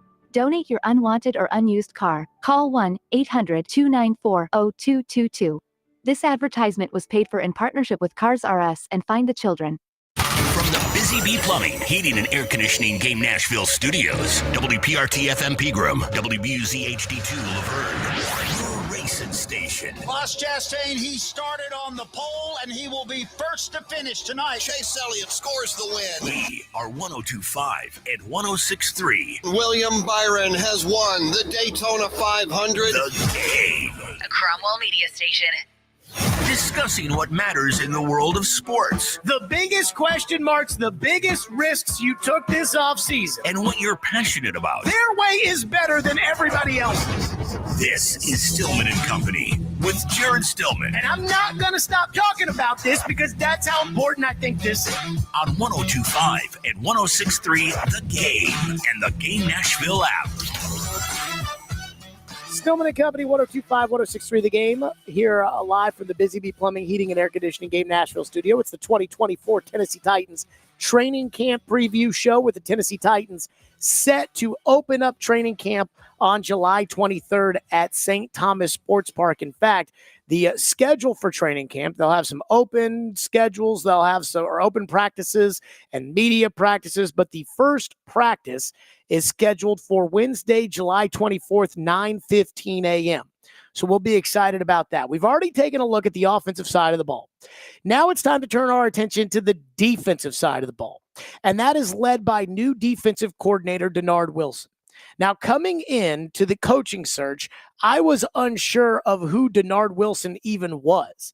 Again, at this point in time, he had only been a position coach, but Denard Wilson does have 12 years of NFL experience, including getting a start under Greg Williams and Jeff Fisher with the Rams, who, while I'm not the biggest fan of those Rams, and I'm certainly not the biggest fan of Jeff Fisher, those Rams had really good defenses. In fact, I remember Snoop Dogg at the time. Yes, I know. Snoop Dogg saying that the defense was all right. The offense was skeptical and the coaching was horrible. But as far as Denard Wilson is concerned, he was got a tryout with the then Washington Redskins, but then got into coaching in 2012 with the Rams, then went from the Rams to the Jets, where he was under Todd Bowles. Then he went to the Eagles in 2021, the Eagles in 2022, where they appeared in the Super Bowl. He was the defensive backs coach with the Ravens last year and was brought in to be defensive coordinator with the Tennessee Titans and was a very highly sought after name. Now, when it comes to Denard Wilson, the players, the media, the fans, kind of the expectation is all the same, which is every Denard Wilson press conference I hear, I am ready to demote Brian Callahan to offensive coordinator and promote Denard Wilson to head coach. Because even as a fan, listening to a Denard Wilson press conference gets me motivated. But as we all know, there is more to coaching than just motivating, especially when it comes to setting the scheme and leading the defense. This is going to be a big step for Denard Wilson because there are two things that are incredibly important when it comes to the Titans defense. The first is it's an adjustment for a guy who's never run a defense before. It's an adjustment for anybody who's never done something before. Rand Carthon talked about that, about how when he became general manager, that if it wasn't for Mike Vrabel, it would have been very hard for him because he, as much as you can think about doing something or learn about doing something, you never really understand it until you do it. And I think certainly running an NFL defense is no different. And the other thing that makes me nervous is, in my experience with the Titans, first-time defensive play callers. And I do think there are two separate things, yet they're equally important. The first is designing the scheme on a week-to-week basis. Yes, there will be a base defense the Titans will run, but on a week-to-week basis, it will be different, say, week 1 against Caleb Williams, than it will be week 2 against Aaron Rodgers. And it is Denard Wilson's job to design that defense. Now, he'll have help from his very experienced coaching staff, whether it's guys like Frank Bush or Tracy Rocker or Steve Jackson. But at the end of the day, the guy who is developing the schemes and the game plans to stop Aaron Rodgers in week 2, to stop Trevor Lawrence, to stop C.J. Stroud, it's going to be Denard Wilson. Jim Schwartz is probably the best defensive coordinator the Titans have ever had. In fact, Jim Schwartz, when it comes down to the last 25 years of the NFL, Jim Schwartz is one of the best defensive coordinators over that period. And yet, when Jim Schwartz got his first opportunity in 2001 after Greg Williams left to go be the head coach of the Buffalo Bills, Jim Schwartz was promoted from linebackers coach to defensive coordinator, and that Titans defense, with Javon Curse on it, with Kevin Carter on it, with Randall Godfrey on it, with Samari Rolle on it, with Blaine Bishop on it, with a bunch of good players, that Titans defense finished 25th in the NFL, which was very bad. And it should be noted, the defense that Jim Schwartz inherited the year before under Greg Williams was the number 1 defense in the NFL. The 2000 Titans defense, many people don't know this because everybody assumes that the 2000 Baltimore Ravens had the number 1 defense in the NFL because they set a record for least points allowed. I think they broke the 1985 Chicago Bears record. And so everybody thinks that, oh, that was the best defense by far going away. Number 1 defense, Ray Lewis and those guys. That's not true. The 2000 Tennessee Titans, because total defense is determined by yards allowed, the 2000 Tennessee Titans had the number 1 defense in the NFL a year in which they went up against that legendary 2000 Ravens defense. So that's got to tell you something right there. And then the great Jim Schwartz inherits that defense, and they finished 25th. Now, the next year, they were in the AFC title game, and the legend of Jim Schwartz, who even when things weren't great, as they transitioned from one era to the next, from the McNair and George era into that Chris Johnson, Vince Young, Kerry Collins era, the defense was always solid because Jim Schwartz is a great coach. Jim Schwartz went to the Eagles, great coach. Jim Schwartz comes back here. I think it's no doubt that the defense played much better with Jimmy Schwartz here. And then Jim Schwartz went to Cleveland, and that Cleveland defense was awesome. Now, he's had really good players, as every coach has to have. But I think there's no doubt when it comes to scheming and running a defense, Jim Schwartz is up there with anybody, and he struggled his first year. Chuck Cecil, after Jim Schwartz left after the 2008 season, Chuck Cecil took over the Titans defense in 2009. And the 2009 Titans did not have Albert Haynesworth on it. He had left as a free agent and had gone to Washington, but there were still high expectations. Kyle Vanden Bosch returned that year as an All-Pro. Michael Griffin had a Pro Bowl caliber season. The year before, I think they had sent 3 or 4 guys in the secondary to the Pro Bowl the year before. Chris Hope and Cortland Finnegan and Keith Bullock was still on that defense. And Chuck Cecil, his first year, again, the Titans were 13-3 the year before. Chuck Cecil, his first year running the defense, 28th. Makes me very, very nervous And then finally, the last first-time play caller the Titans have had, 2019, the Titans had a solid defense. They had a very good defense at the beginning of the year. Remember when Mariota got benched and they were 2-4, the defense was allowing 16 points a game. And so then the Titans defense has a solid year. Dean Pease retires. And Mike Vrabel doesn't technically promote Shane Bowen to defensive coordinator, but as Vrabel would later reveal after the year, Vrabel had basically handed the reins over to Shane Bowen. Shane Bowen was running the defense. Shane Bowen was calling the plays. Shane Bowen was running the defense. And just like Chuck Cecil, and that 2020 defense was so bad that it kept the Titans, I believe, from being a real Super Bowl contender. And some of that was on John Robinson because Vic Beasley didn't pan out. And while I think that Vrabel pushed for Jadeveon Clowney didn't work out, so they didn't have much of a pass rush. But still, that 2020 defense, 28th. So when the Titans have a first-year play caller who's never done it before, running the defense, including the great Jim Schwartz, 25th, 28th, and 28th. And so that's a concern for me with Denard Wilson. As much as I like him, because every time Denard Wilson holds a press conference, I like the players. I heard Jeffrey Simmons say on the Rich Eisen show, he's ready to run through the wall every time he has a Denard Wilson meeting. I feel the same way listening to him in the press conferences. And I do think that if he does do a good job as defensive coordinator, he will get a head coaching job. The second thing that I look at Denard Wilson and I kind of point a finger and I say, there was a lot of pressure on Denard Wilson this year is because early in the season, I think the defense is going to have to carry the team. And early in the season, you're going to get Caleb Williams with DJ Moore and Keenan Allen and Rome Odunze and kind of that rebuilt Chicago Bears team. Aaron Rodgers, who, while I think he's kind of a kook, and I think the Jets are poorly run and everything else, Aaron is still a Hall of Fame quarterback.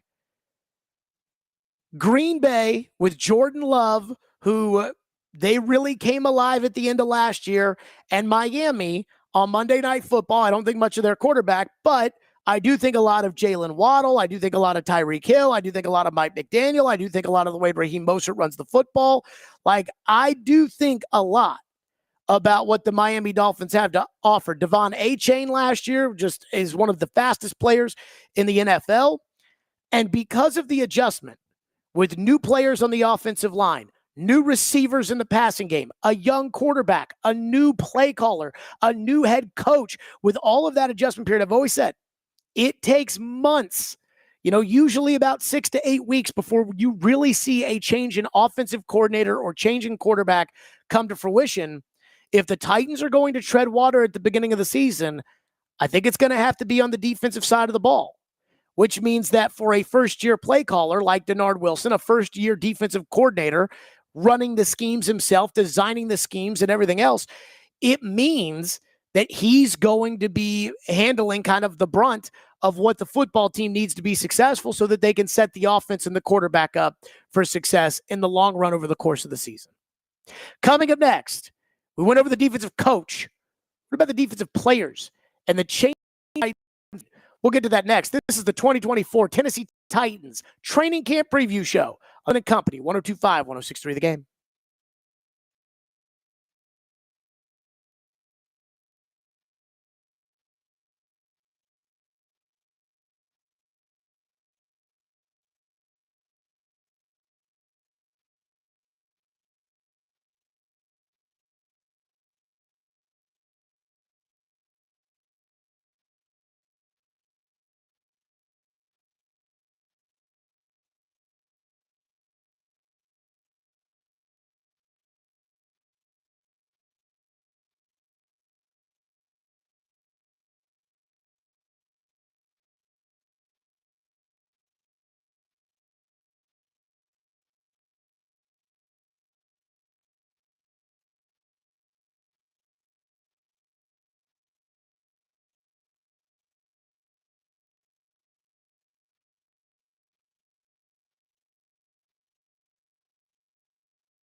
It's going to be the first game of the season.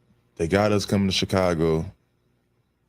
All the hype going to be around them, of course. So it's like, that's going to, I think when, when especially like even primetime games, because, everybody, I wish I would have played the Miami game, but everybody count Tennessee out, right? Which we all know.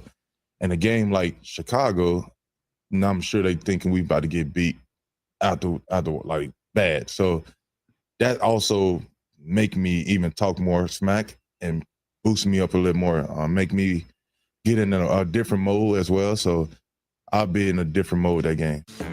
That was Jeffrey Simmons appearing on the Rich Eisen show at the end of June, talking about the Titans and the defense. And again, everybody wants to talk offense. Everybody wants to talk about what's sexy.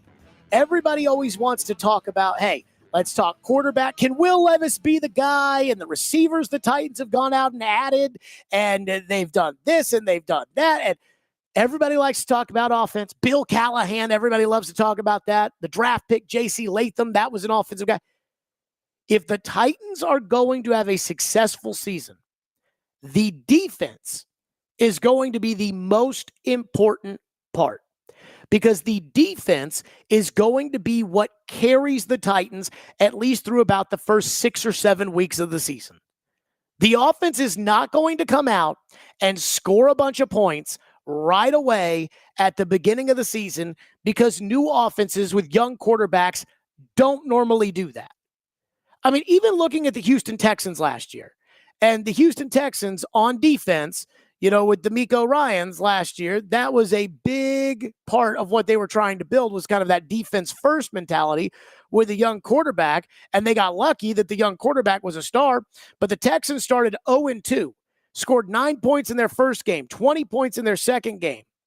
And then all of a sudden they started to pick it up, but they lost to Atlanta, and they were 3-3 after 6 games headed into the bye. They lost to Carolina. They scored 13 points against Carolina. And that was their first 7 games, their first 8 weeks of the year. They were 3-4, and they were scoring 13 points against Carolina.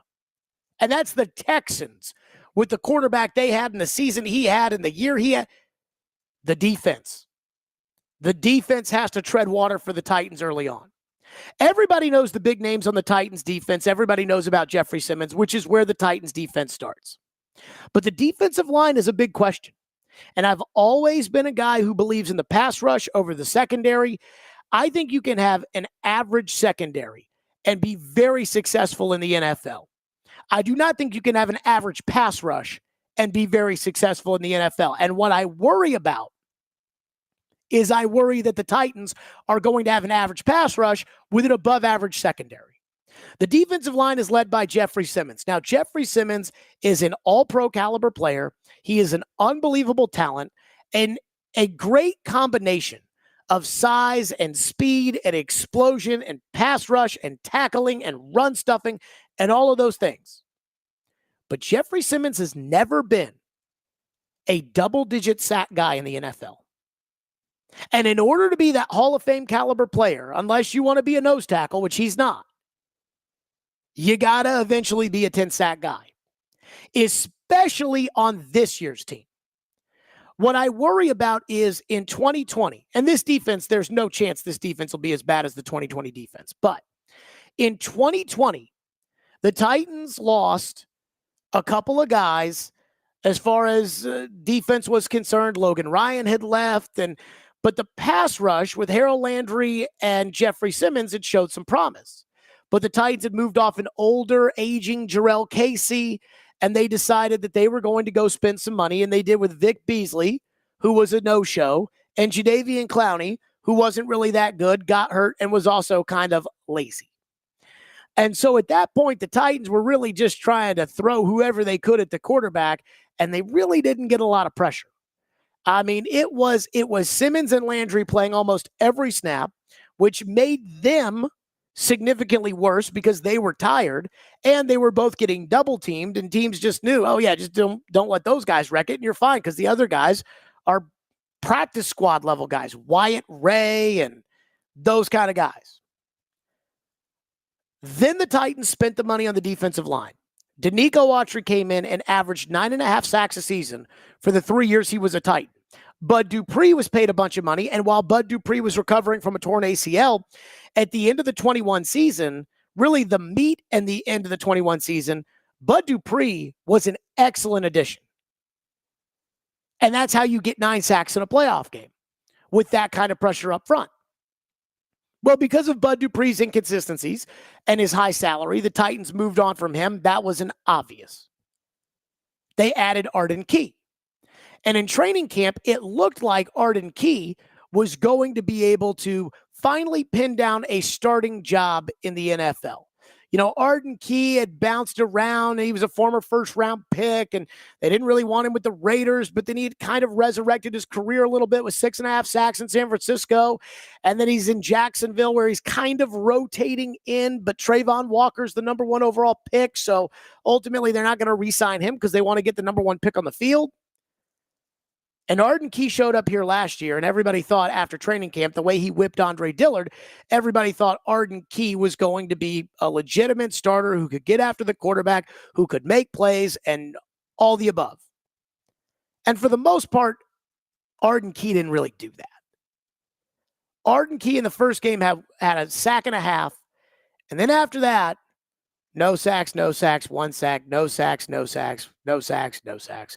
No sacks, 1 sack, half sack, 1 sack. No sacks, 1 sack, no sack, no sack. 17 tackles, 6 sacks. That's not very good. Harold Landry did return to form, and I think, again, the second year coming off the knee, Harold Landry will be fine. But with Danico Autry not here and Arden Key kind of a question mark, I worry, are we going to be looking at the 2020 Titans defense again, where it's Simmons and Landry and everybody else, and the other guys just aren't good enough? Yes, the Titans used the 38th pick on Tavondre Sweat, and I understand that Tavondre Sweat was a great player at Texas. He won the Outland Trophy, which is awarded to the best lineman in college football. But we've got the weight concerns, we've got the character concerns, we've got the DWI, the maturity concerns, and that's a lot to bank on.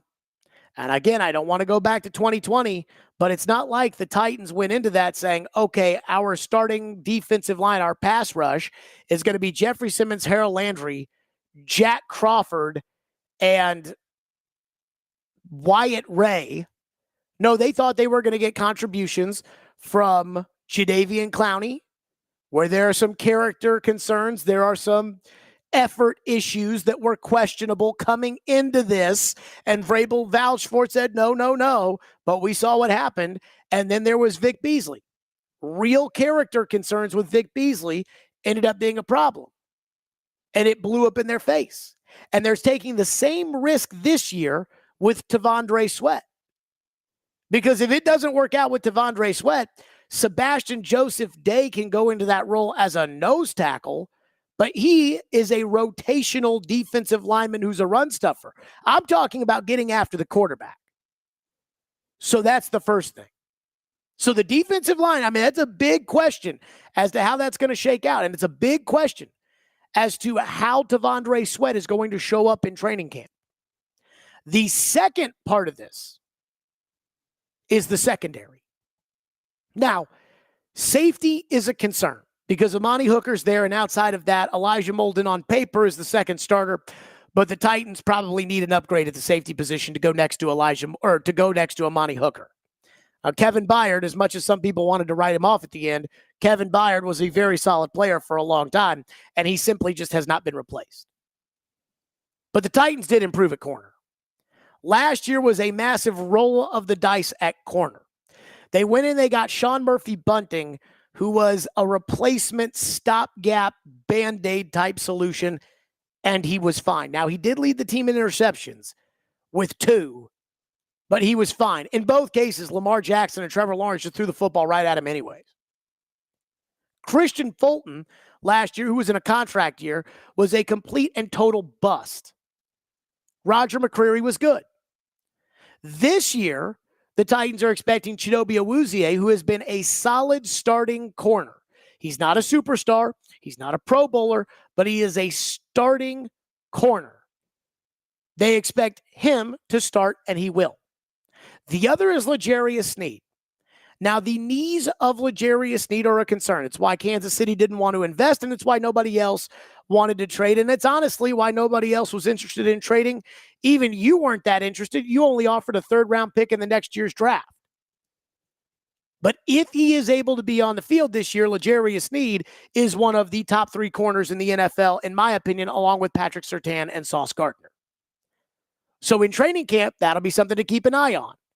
Again, the focus is, can L'Jarius Sneed be able to play in the games? The practices aren't that big of a deal, but it will be something to keep an eye on as the Titans break training camp, and I expect a big season out of Roger McCreary.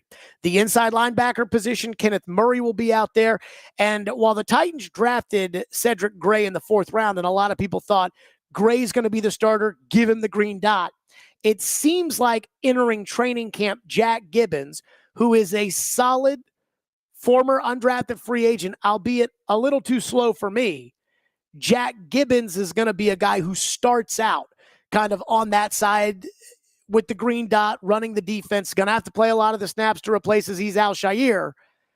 That makes me nervous at inside linebacker, but I do think inside linebacker is a position that, especially if Cedric Gray can come along, and we'll keep our eyes on him in camp, that they can develop, and you can kind of fudge the inside linebacker position. But can the pass rush do enough to help the improved secondary? That's the question. We continue on. It's the 2024 Tennessee Titans Training Camp Preview Show on Stillman and Company on 102.5, 106.3 The Game.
Welcome back to the Stillman and Company training camp season preview show here on 102.5, 106.3 The Game.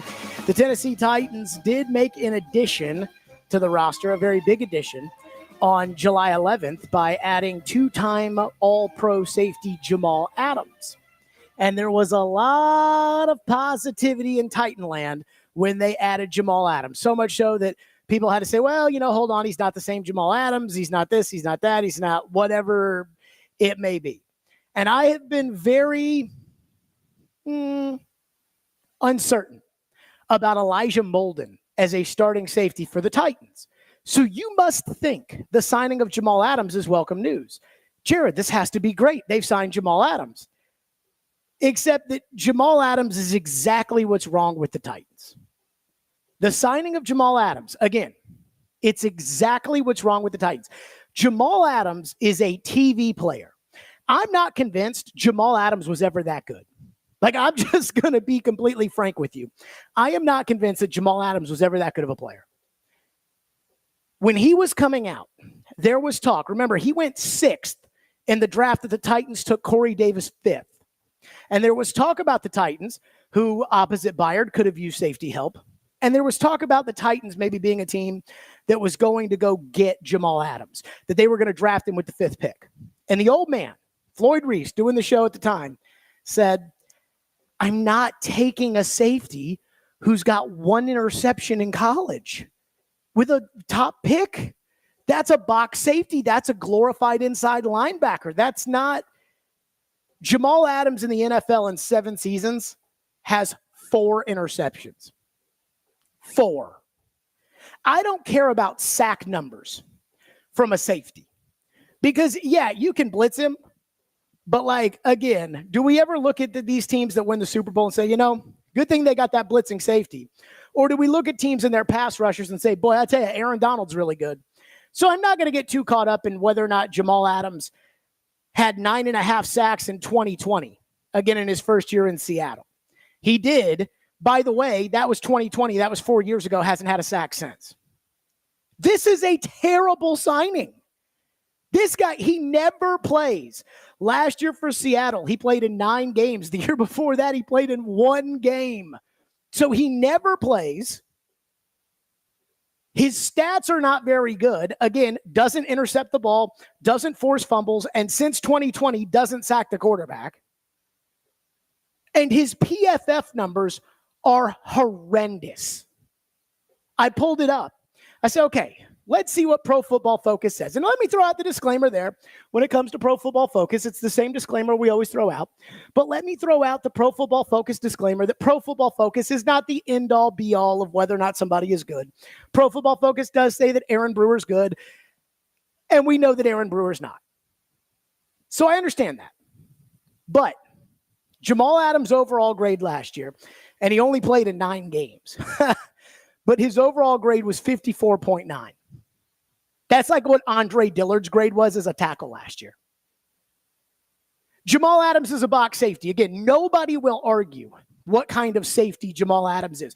Jamal Adams is not Sean Taylor. Adams is not one of these great cover. He's not Ed Reed, one of these great cover safeties. Even at his peak, he was never a great cover safety. Again, in 7 years, he has 4 picks. Kevin Byard had more interceptions in 1 year. But Jamal Adams' tackling grade last year, according to Pro Football Focus, if you're going to be a box linebacker, then you need to be able to tackle, right? Like, you're not going to do anything in coverage. He's probably coming off the field on 3rd down. So if you're going to be a box safety, you have got to tackle. His tackling grade was 29.9. That's awful. Like, 29.9 is bad at anything. In fact, there's not anything that 29.9 is good at unless we're talking Celsius. By comparison, Adams' overall grade, 54.9. Let's just round up, 55. Tackling grade, 29.9. Let's round up and say 30. So 55 and 30. Kevin Byard, who you all told me Kevin Byard sucked. You told me that Rand Carthon fleeced Howie Roseman because he got a 5th and a 6th round pick out of him. Not a 2nd round pick, not even a third round pick, but a fifth and a sixth. Byard was 74-91 last year.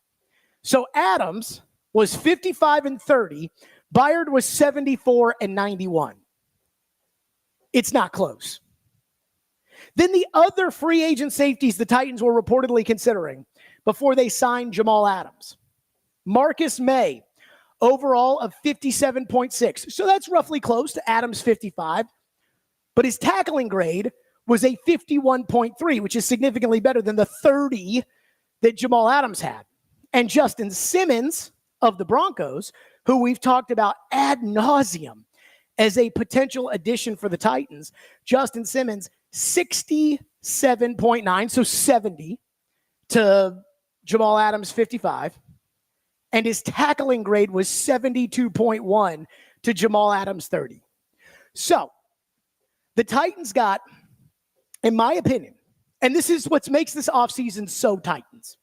Because, well, look, I do think that Lloyd Cushenberry was much needed.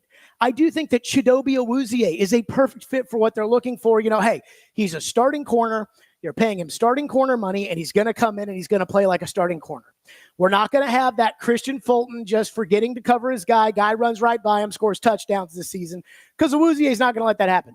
And even Calvin Ridley, who I think I have a little bit of concerns about, given the fact that speed is his game. At 29 years old, you don't get faster, regardless of how old he thinks he is. Like, he's 29. Those are good moves. Tyler Boyd was a good move. Like, those are good moves. So don't say, well, Jared just hates all the moves. That's not true. But this offseason has been all about, I feel like it's been all about trying to convince everybody that the Titans are going to be good this year, or that the Titans are a smart team, or that the Titans have really improved their club, or that the Titans, I looked it up the day that they signed Jamal Adams. So maybe there was some movement or something. I couldn't tell you that. The day they signed Jamal Adams, the Titans Super Bowl odds were less than the Raiders, Commanders, Saints, Cardinals, and Vikings. Like, the Vikings have J.J. McCarthy as their quarterback this season. The Raiders, I don't even know who their quarterback's going to be. It might be Aiden O'Connell.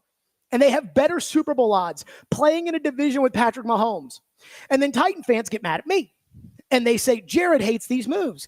Yes, I hate the move for the injured, overrated, mouthy safety who hasn't recorded a sack in 4 years, has 4 interceptions over 7 years, and has a tackling grade of 29.9.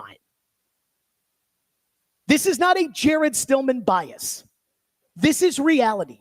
Jamal Adams was never that good of a player.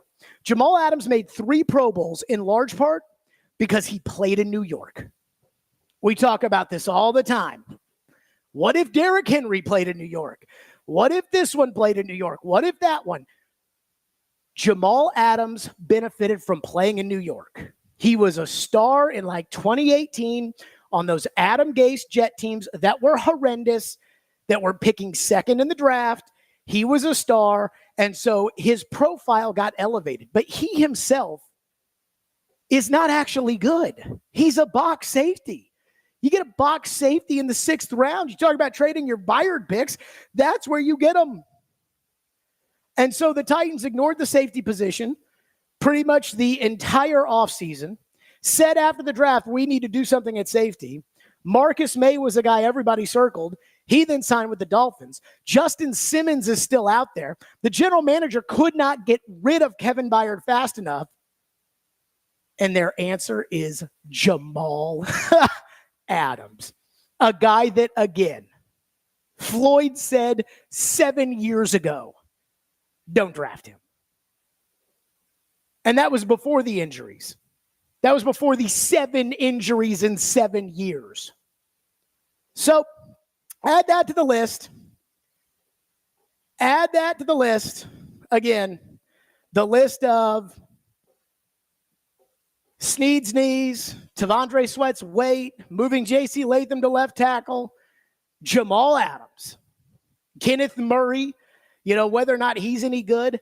Add that back to the list.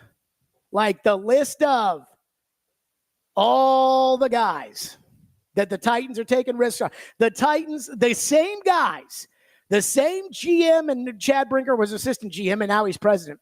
The same guys who last year told us, just trust us. Just trust us on Andre Dillard. You'll see. Just trust us on Aaron Brewer. You'll see. Are now telling us to trust them on Jamal Adams and his 29.9 tackling grade according to Pro Football Focus last year. His 10 games played over the last 2 years. His 4 interceptions over 7 seasons. And the fact that he hasn't recorded a sack. Because again, if you're not going to intercept the ball and you're going to be the 5th pick in the draft, you need to go sack the quarterback. 0 sacks since 2020. We're supposed to just trust him. So I don't want to be the bearer of bad news, but boy, I tell you, not excited about Jamal Adams. We continue. It's the 2024 Tennessee Titans training camp preview show on 102.5 and 106.3 The Game.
Welcome back to the Stillman and Company 2024 Tennessee Titans Training Camp Preview Show, 102.5, 106.3 The Game. Again, the Titans starting training camp on July 23rd. Their first practice will be on July the 24th. Well, I tell you, that is coming up sooner rather than later, as we have had what feels like a wild offseason. Does it not feel like just yesterday that the Titans still had Mike Vrabel as the coach, and there was still all this talk as to what was going to happen, and yet training camp right around the corner, as again, July 23rd is the date.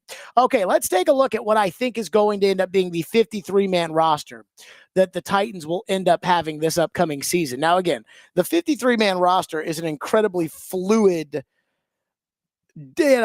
situation every year, but especially in today's NFL, given the practice squad, because with the ability to elevate guys from the practice squad who revert down, there are a lot of guys that are going to be a part of the team that may not make it initially. And then with some injuries and some other things, then those guys find their way onto the team and play big roles. Nick Westbrook-Akine, the first year that they had the COVID practice squad, was an example of that.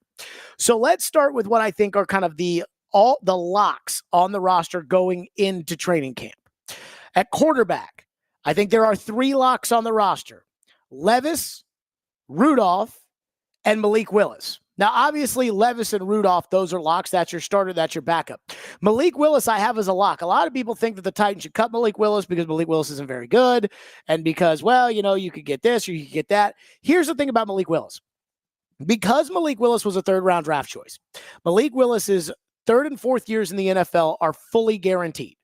And I think it's about $1.5 million each year, which, while it's not nothing, it still is $1.5 million that you're already committed to paying.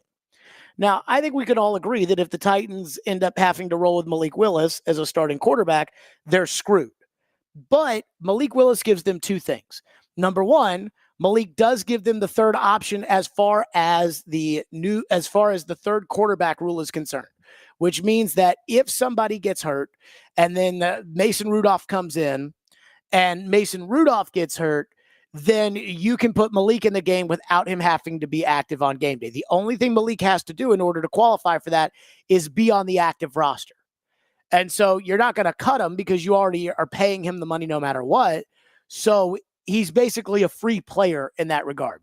The second thing Malik gives you is, as you prepare during the season for a dual threat quarterback, Malik gives you that look on the scout team and can spend most of his time with the scout team, whereas Mason Rudolph can be working with Will Levis as to what the Titans are actually going to do, as opposed to playing and spending his time on the show team. So for a lot of people that think that they should just cut Malik Willis, I am not a Malik Willis fan. You guys know that. I was the one who was screaming, 2 years ago, before training camp in 2022 or during training camp, I'm like, Malik, he's not ready.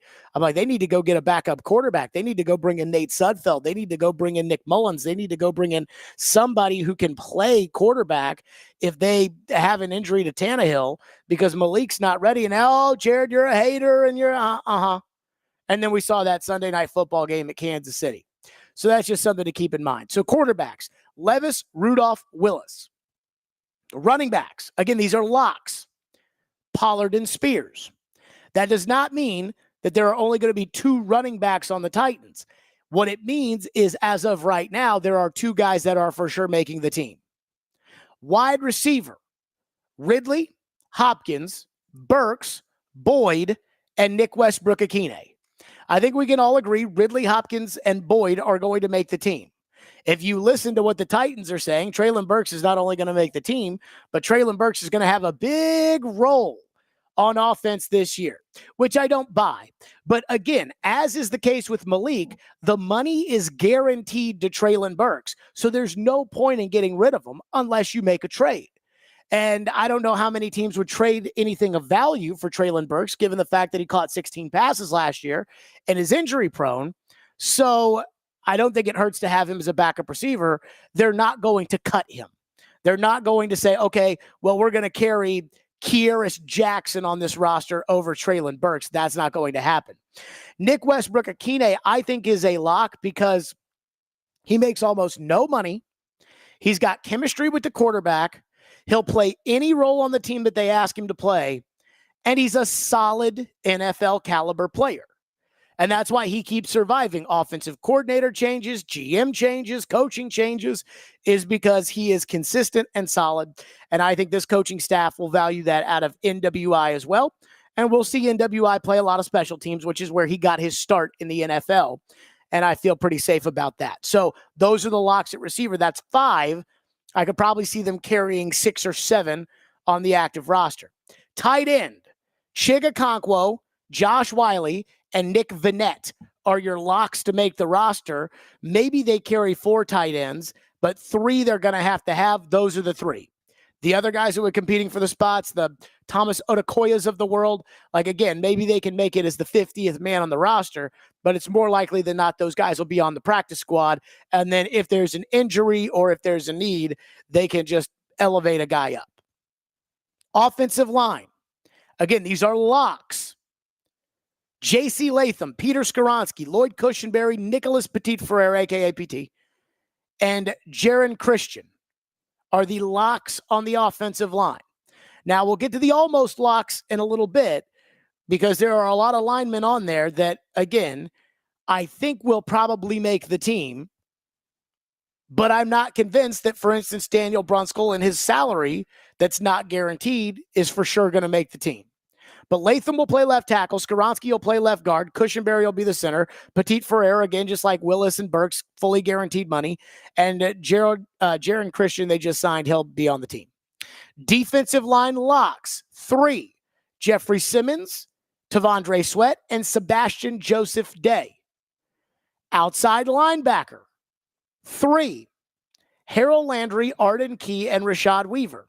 Again, both defensive line and outside linebacker positions, there will be guys that should make this team, but I'm not sure are locks because there will be some positional battles. They will not have 3 defensive linemen on the roster on opening day. Inside linebacker, Kenneth Murray, Jack Gibbons, Cedric Gray, and I'm going to put Chance Campbell in as a lock. And some of this might be TD's influence on me, but I do feel like TD has always been very high on Chance Campbell. Chance Campbell was getting a lot of reps, kind of with the starting and second units in training camp. Chance Campbell's a guy who for the last couple of years hasn't really played much. He's been bitten by the injury bug, but he seems to always be around. I'll put Chance Campbell down as a lock to make this roster, though that is probably I would say the most egregious, but the closest non-lock that I have in this group. Corner, L'Jarius Sneed, Chidobe Awuzie, Roger McCreary, and Jarvis Brownlee Jr. I don't think there are any question marks there.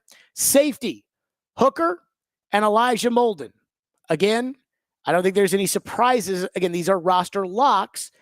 There are other guys that are capable of making this team, but again, I'm not sure I would say that they are roster locks. Special teamers, Morgan Cox, the long snapper, Ryan Stonehouse, the punter, and Nick Folk, the kicker, are all locks to make the team. Now, that is with the assumption that Stonehouse is healthy to start the season. If he is not, then Ty Zentner will probably be the punter, and he'll be put on the PUP list. So there will be a punter in that spot no matter what, but Cox, Stonehouse, and Folk are your locks there. So that's 37 players. So you got 37 locks on the team, and really maybe 36 because I'm kind of debating in my head the idea of Chance Campbell as a lock to make this football team. Now there are the almost locks, the guys that, quite frankly, are probably going to make this team, and just maybe one of these guys could be squeezed out based upon numbers in the end. Daniel Brunskill, Sadiq Charles, and Dylan Radins are all almost locks to this team. I expect all 3 of them to be on the active roster. I expect one of those 3 to start at right guard, probably Sadiq Charles. They'll probably all make it, but maybe I could see a world where an undrafted free agent or something, outperforms one of these guys and they decide, let's not pay Daniel Brunskill the money. So I'm not ready to say that that's a lock. Keandre Coburn is an almost lock. He's a defensive lineman, caught on last year with the Titans. Of course, he has the relationship with Tavondre Sweat from Texas, and they're going to need depth on the defensive line. He's the 4th almost lock. And then Julius Chestnut at running back, more reliable than Hassan Haskins. And they're going to need a banger in between the tackles, which I think they're going to use with Tony Pollard. And so Chestnut, I think, makes the team. He also plays special teams. So that's 37 locks plus 5 guys that I think are almost locks to make this team. And then kind of the bubble guys who I could see making it: Gabe Judy Lally, the undrafted corner out of Tennessee; TK McClendon, a defensive lineman; John Ajuku, a tackle; Caleb Murphy, an outside linebacker; Thomas Rush, an outside linebacker; Matthew Jackson, a safety; Leroy Watson, a tackle; Jaquan Jackson, a wide receiver; and Otis Reese, an inside linebacker. Again, a lot of those guys will make the team for depth, at outside pass rusher or on special teams, that I can see them making this team, but they are far assured from a spot on the 2024 Tennessee Titans. So that's kind of a look at the roster locks. Again, 37 locks, and then 5 guys in Brunskill, Charles, Radence, Coburn, and Chestnut that I expect to make the team. And then everything else after that, that's 42 spots. That means there's probably 11 spots up for grab in training camp. We continue on. It's the Tennessee Titans season preview show. It's the Tennessee Titans training camp preview show on 102.5, 106.3 The Game.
Question marks the biggest risks you took this offseason. And what you're passionate about. Their way is better than everybody else's. This is Stillman and Company with Jared Stillman. And I'm not going to stop talking about this because that's how important I think this is.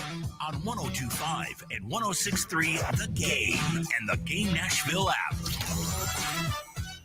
Stillman and Company, 102.5, 106.3 The Game. Live from the Busy Bee Plumbing, Heating, and Air Conditioning Game Nashville studios. It is the 2024 Tennessee Titans Training Camp Preview Show as we break down where the Titans are going to have to pick up the pieces as they really, truly rebuild from the Vrabel, Tannehill, Henry, Mariota era into this next generation that will carry them into the new stadium under Brian Callahan. And so we continue to take a look at what are going to be some of the big signs as they roll into training camp. And the number one thing that I am fascinated to see is how effective this particular coaching staff ends up being. Brian Callahan has never called a play in the NFL. Brian Callahan has never thrown a challenge flag in the NFL. Brian Callahan has never coached a game in the NFL. He's never gotten up in front of the media after the game and been accountable for questions and everything else. This is a different ballgame for him. That being said, it doesn't mean he can't do it. The best college football coach right now is Kirby Smart. His previous job was what? Coordinator at Alabama. So you don't have to have oodles of head coaching experience, though I do think it matters. I do think that having head coaching experience, unless you're a total moron like Ken Wisenhunt, I do think having head coaching experience matters. But the most important thing in the NFL is the staff. We learned that with Mike Vrabel. If Mike Vrabel didn't have to recruit, identify, and develop a coaching staff, but you gave him good assistant coaches, Mike Vrabel would still be the head coach of the Tennessee Titans today, and I think we all know that. So while I like Brian Callahan, and I like the approach the Titans took, you know, they interviewed everybody, right? They interviewed Dan Quinn, they interviewed Mike McDonald, they interviewed everybody but Ben Johnson, the offensive coordinator of the Lions. They interviewed Bobby Slowick, they interviewed Aaron Glenn, they interviewed them all. And all I said, now I was a fan of Slowick, but the one thing I said was, give me the guru coach, the wave of where the game is going. And Dan Quinn is a perfect example of where I didn't want to go, which is Dan Quinn in Atlanta, solid first year. You know, they were hot at the beginning of the year, kind of fell apart at the end. Second year in the Super Bowl, Kyle Shanahan's the coordinator, Matt Ryan, league MVP. Kyle Shanahan leaves, Matt Ryan's never the same. Dan Quinn's never the same. They never win the same. Shanahan's been to 2 Super Bowls in San Francisco since then. The way the game is trending is the guru offensive coach, especially with a young quarterback, is the way to go. Because what happens if you've got a defensive coach or if you've got a guy who's not a guru but is like Mike Mularkey wasn't a guru, but he was an offensive coach. Dan Campbell is this way with the Lions. You know, when Ben Johnson leaves, that's going to be a big hole for Dan Campbell to replace. In the case of the Rams, they don't ever have to worry about Sean McVay going anywhere unless it's Sean McVay taking another job. So that's kind of the first thing, is that this is the right path. Where they're going with this coach is, in fact, the right path of where they need to be, especially with a young quarterback, because the last thing that you want to have happen is for Levis to turn the corner and then take the rug out from under him. We'll see with Josh Allen, kind of with a new offensive coordinator again as they try to pick up the pieces post Brian Dable. We talked about Denard Wilson and how Denard Wilson on the defensive side of the ball was a highly coveted defensive coordinator. There were a lot of teams that wanted to interview Denard Wilson. Now, I don't know Denard Wilson's scheme or his play calling. I don't know any of that. And we really won't know that until we see it against Chicago. I highly doubt that they'll play their hand in the preseason or play their hand in training camp so that people can come out and say, well, I think they're going to run this kind of scheme, and we're not going to see it. But I am nervous because unlike Brian Callahan, who's never called plays before, the guru coaches have all been fine. Matt LaFleur was fine. His first year in Green Bay calling plays, the Packers ended up in the NFC title game. He was fine. Sean McVay was fine. They turned the Rams around. Kyle Shanahan was fine. Now, granted, all those guys had called some plays before. Zach Taylor, guru coach, hadn't called the plays before, went to Cincinnati. They were the worst team in the league. But Kevin O'Connell was fine in Minnesota, and so I'm not worried about it. They'll be fine. The offense is, that tracks. In my lifetime, the Tennessee Titans have had 3 first-year defensive coordinators. 2001 with Jim Schwartz, and we all know Jim Schwartz is a great coordinator. 2008 with Chuck Cecil, 2009 with Chuck Cecil, 2008 with Schwartz, and then Schwartz got the Lions job. And then 2020, Shane Bowen wasn't technically the defensive coordinator, but he was. The results, 25th, 28th, 28th. I am worried about Denard Wilson because, again, this is that rookie coordinator thing. Now, he says all the right things. He looks like a star in the making when it comes to the messages that he's delivering, and the players rave about him, and I don't think that that's lost on me. So that's kind of the defensive where I see promise. I understand it. I get it. And he's earned the opportunity to be defensive coordinator, but I'm nervous about it because of what I've seen with first-year DCs. The other thing I'm worried about is, and this is why I wanted, with the guru coach and Brian Callahan, I wanted to hire a veteran defensive coordinator like a Vic Fangio type to run the defense, is Brian Callahan's going to have to coach the coaches. That's part of being head coach. He's going to have the right amount of say-so in the defense and his little imprint on the defense, his wishes for the defense, but it's got to also be Denard's show at the same time, which is a very fine line to walk. And we'll monitor how that goes. With Vrabel, and again, not to say that Vrabel's way is the right way or is the way that they should have tripped, but with Vrabel, when I'd go out to practice, I'd notice him right away. Callahan, I have to look for Callahan, and even then I might not see him. As far as the assistant coaches are concerned, I do like the fact that on defense, these are veteran assistant coaches. Now, not all veteran assistant coaches are good, but for the most part, I trust veteran assistant coaches that have tons of experience in the league because those guys have a certain way of doing things and they've had some trial and error and things of that magnitude. So when it comes to the guys that they have on the defensive side of the ball, I'm not really worried about Tracy Rocker. I'm not worried about Frank Bush. I'm not worried about Steve Jackson. I'm not worried about any of those guys. By the way, Steve Jackson, nobody ever talks about this because Steve Jackson was a Titan for 1 year, the year they went to the Super Bowl. Now, he was a long-time Oiler, but he was not a long-time Titan, so nobody ever talks about this. Steve Jackson was a great player. For the Titans. Was a very, very good nickel corner. Just a little nugget there. So as far as the defensive coaching staff is concerned, we'll see how Denard Wilson calls plays, and we'll see how they all mesh, but I actually do like the coaching staff that they have, and I do think that they can develop some of the players maybe better than the players had been developed previously. Then there's the offensive side of the ball. Now, when it comes to offensive coordinator Nick Foles, I don't really know what he does. That doesn't mean that he doesn't do anything, because he certainly does. But these guru coaches all use their offensive coordinators differently.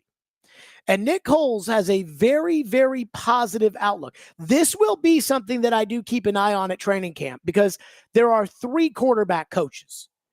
There's Nick Foles.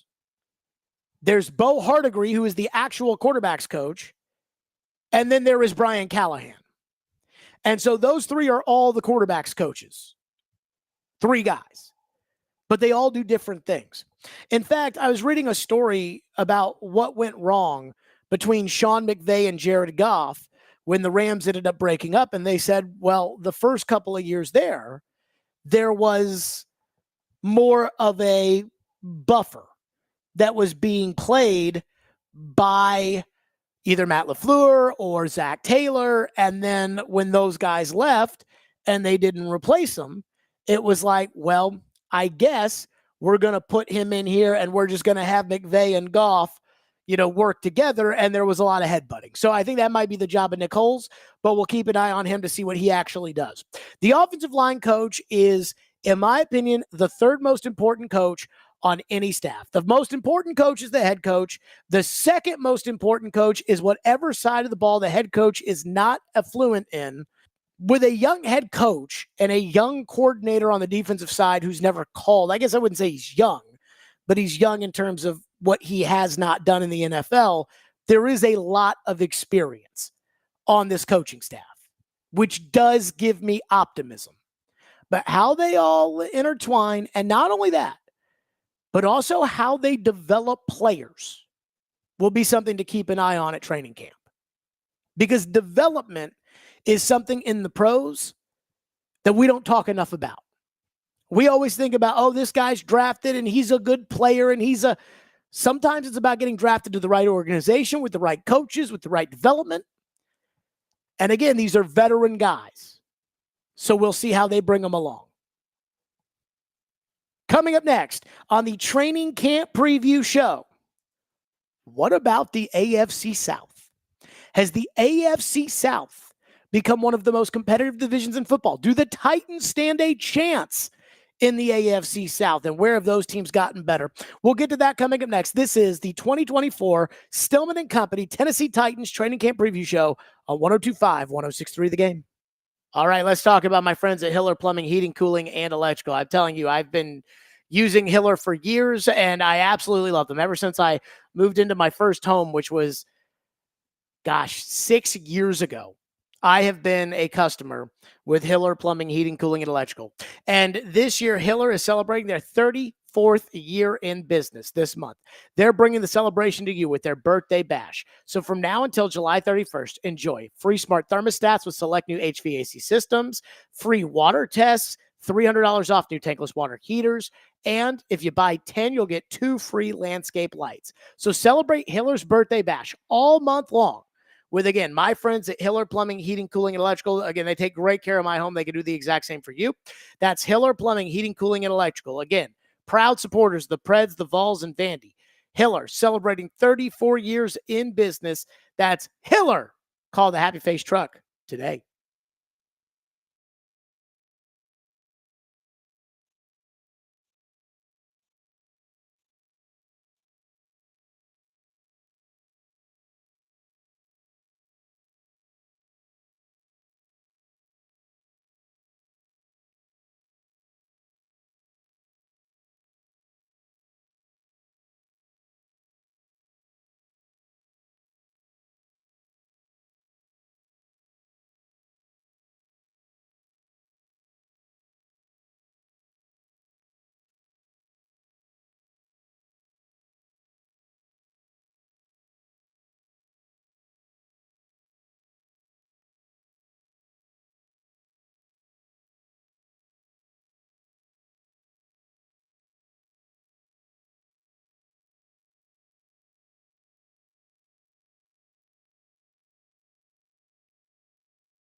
Expectations are down a little bit. Obviously, the focus is on Houston. The focus is on Jacksonville because we expect them to bounce back. But it's a Tennessee team that I think can get in the mix and be there right away. But I just like the moves that were made. Free agency, drafting, the whole deal. I'm sitting here with the draft now. I think Cedric Gray, the linebacker, is a nice pick out of North Carolina. Jarvis Brownlee could be competitive at corner. So they've got some players that they're bringing in, but I just think that overall, when I look at what Rand Carthon was able to do this offseason and trying to supplement, especially that secondary with Awuzie and Sneed, I thought that was just huge for them to give them an opportunity in a division where you got to deal with Houston throwing the football. You got to deal with Jacksonville throwing the football with Trevor Lawrence and crew. That was Charles Davis on SiriusXM NFL Radio saying, do not count the Titans out of the AFC South. So let's take a look at that AFC South as we approach training camp. And again, as much as we build up in our heads, and we look at all I will say the magazines, but that kind of dates myself a little bit, but you know what I'm talking about. The pundits, the predictions, everything else. As much as we will look at that, and we will look at that, let's remember the AFC South champion last year, the Houston Texans, came into the year predicted to be one of the worst teams in the NFL. They were picking second in the draft, and they were only picking second, not first, because they pulled off a miracle win the last week of the year against the Colts. On the other hand, the year before that, the team that won the division, Jacksonville, we know that they were picking first in that year's draft. So let's keep that in mind. Now, all of the punditry says the Titans are going to finish last, the Titans are going to be terrible. And again, for the most part, unless there's a massive change, right? Unless there's a Aaron Rodgers goes to the Jets type of move, normally the way that the pundits look at handicapping division races is they take what happened last year. And so everybody thinks, for instance, in the AFC East, that the Buffalo Bills are going to win that division because the Buffalo Bills won it last year.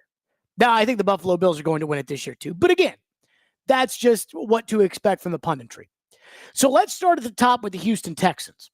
And the reason I want to begin with them is because the last season, Trevor Lawrence in Jacksonville had won the division in 2022, and everybody said, okay, now Jacksonville's primed for a breakout. They looked at Jacksonville, and they said, this team is ready to compete. This team has added Calvin Ridley, who was coming off the gambling suspension. This team got to the divisional round of the playoffs. They put up a fight against Kansas City. This team is for real. There were people that were saying, hey, Trevor Lawrence is going to pop this year. They are a dark horse Super Bowl contender. I thought that was crazy talk. I mean, I remember saying, guys, I watched Jacksonville last year. I watched Trevor Lawrence at the end of the season play against Josh Dobbs and almost lose if it wasn't for that little fumble, whatever it may be. So this year, Houston is the team that is getting treated that way. Oh, they can't lose. They're so great. Their coach, DeMeco Ryans, he's the best. CJ Stroud, they've gone out in free agency. Everybody be scared of the Houston Texans. I'm buying that. I am buying the Houston Texans. I do think that the Houston Texans are a legitimately formidable foe. And I think what's crazy to me is that Nick Caserio, the general manager there, I didn't think was very bright, just judging off some of the moves that the Texans had been making.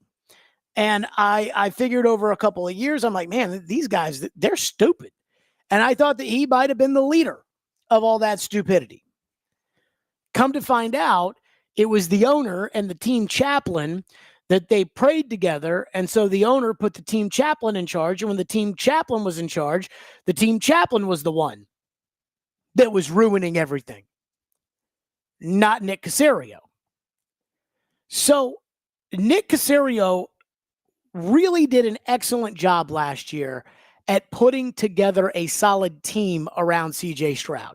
Now, he inherited Laramie Tunsil and Titus Howard, the two offensive linemen that make a boatload of money. But he did trade for Shaq Mason, a Super Bowl winning guard. Paid $12 million, but again, he did trade for him. He signed George Fant last year, who I guess the Titans were too cheap to sign. He signed George Fant, and George Fant had a solid season at right tackle. He signed Dalton Schultz, who came in right away and was that tight end safety blanket for C.J. Stroud, whom they have re-signed. Schultz was on a one-year prove-it deal coming off of a disappointing franchise tag season with Dallas. He signed Devin Singletary, who I don't know if you guys remember when the JV Texans came into town and beat the Titans, but he just ran the ball right up the middle, brought in Case Keenum to be the grown-up in the room, and he made a bunch of additions on defense as well. And the Texans, I thought, were a perfect scenario, like a perfect opportunity for C.J. Stroud. When he got into the league, unlike Will Levis, he had protection. When he got into the league, unlike Will Levis, he had a tight end. When he got into the league, unlike Will Levis, he had young receivers that were good. They had a little bit of a running game. And with DeMeco Ryans and Will Anderson as their third pick, they had a defense. Well, the Texans have gone out this year and have fortified all of that. I am not a Stephon Diggs fan because I think Stephon Diggs thinks he's Randy Moss. And while he's good, he may not be, in my opinion, Randy Moss. I don't think he's Justin Jefferson. I don't think he's Jamar Chase. I don't think he's the best receiver in the league. I don't think he's Tyreek Hill. I'm not even sure he's A.J. Brown, but he is good. And what did the Texans do? The Texans traded a second-round pick in next year's draft, which they acquired when Minnesota was desperate enough to move back into the first round to get 2 first-round picks. They moved that second-round pick in exchange for Diggs. They bring in Diggs, and they basically void his long contract and say, all right, we're going to put you on a one-year prove-it deal. You got your money, so you're happy, and now you have to play well in order to earn a new contract. Genius. Now, I wouldn't have made the trade because I'd rather use a second-round pick, knowing that C.J. Stroud down the road 4 years from now, when that second-round pick is in his third year, that C.J. Stroud will be in his 5th year in the league, and I may have that something special quarterback, and I'd like to get young, good players around him, but I understand it. Tank Dell, Nico Collins, Dalton Schultz. They brought in Joe Mixon. Why not? Now, the Texans probably feel with Bobby Slowick, who did not get a head coaching job, they feel like they've got the arsenal on offense. Flip to the other side of the ball. They have one of the best young corners in the NFL. They took Derek Stingley 3rd overall in 2022. They've got one of the best young pass rushers in the NFL, Will Anderson Jr., who they took 3rd overall last year. So, what did they do? They went and got, and their defensive line was always good. With Will Anderson and Malik Collins, who was on the team last year, and Sheldon Rankins, and they went out and added Danielle Hunter and Danico Autry. Damn. Aziz, an inside linebacker, I think is going to be a good complementary piece. They got better. And not only did they get better, not only did they make the sexy splash moves in Hunter and Diggs, but they made the smart moves. Re-signing Dalton Schultz. They made the smart move. There's not one Titan fan I know that looks at Danico Autry going to the Texans and doesn't think, boy, I tell you, that could be a problem. Because it could. So last year, I didn't buy the Jacksonville hype, and I know they started 8-3, and I know that I was like, average. Houston, I think, has a chance to be really good. Jacksonville just gave Trevor Lawrence all that money.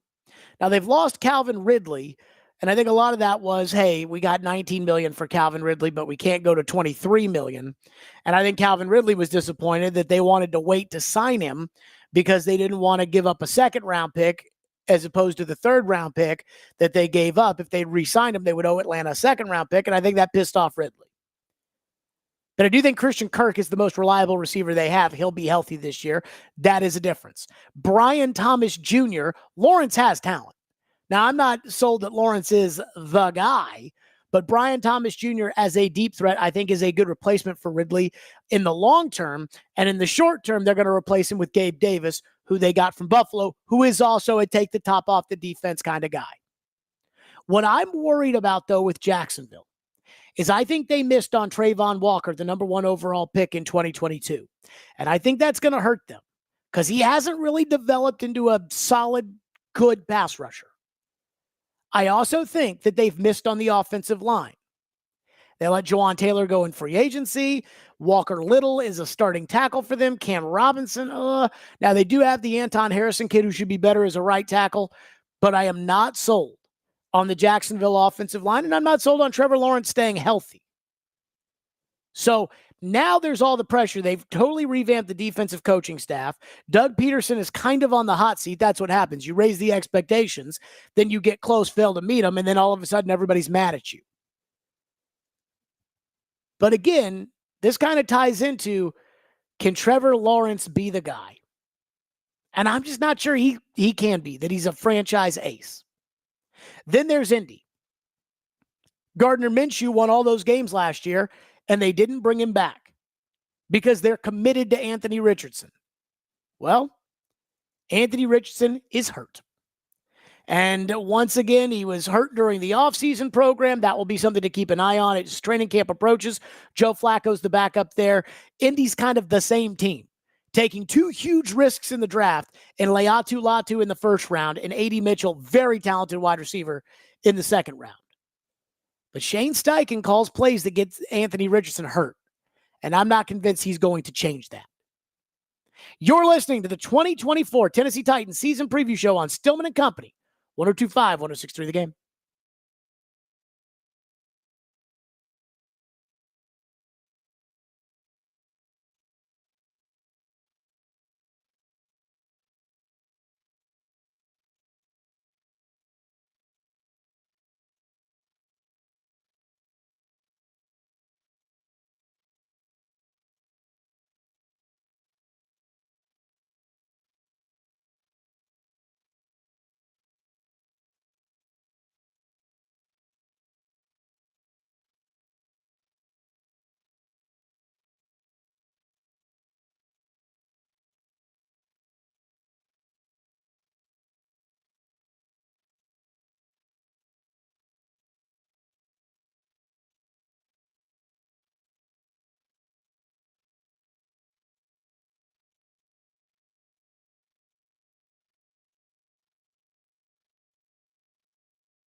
Welcome back to the Stillman & Company 2024 Tennessee Titans training camp preview show. Again, the Titans will open up training camp on July 23rd over at St. Thomas Sports Park, and they will have joint practices during the preseason with the Seattle Seahawks.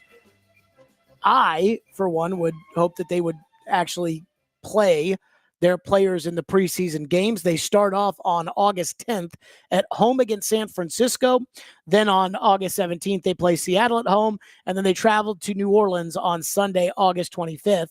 And that is an NFL Network game, so they'll get one little national preseason game there. I do think it's important, by the way, for the Titans to play their players in the preseason. Because, one, Will Levis needs the reps. And if Levis is going to be out there, you're not putting him behind a backup offensive line.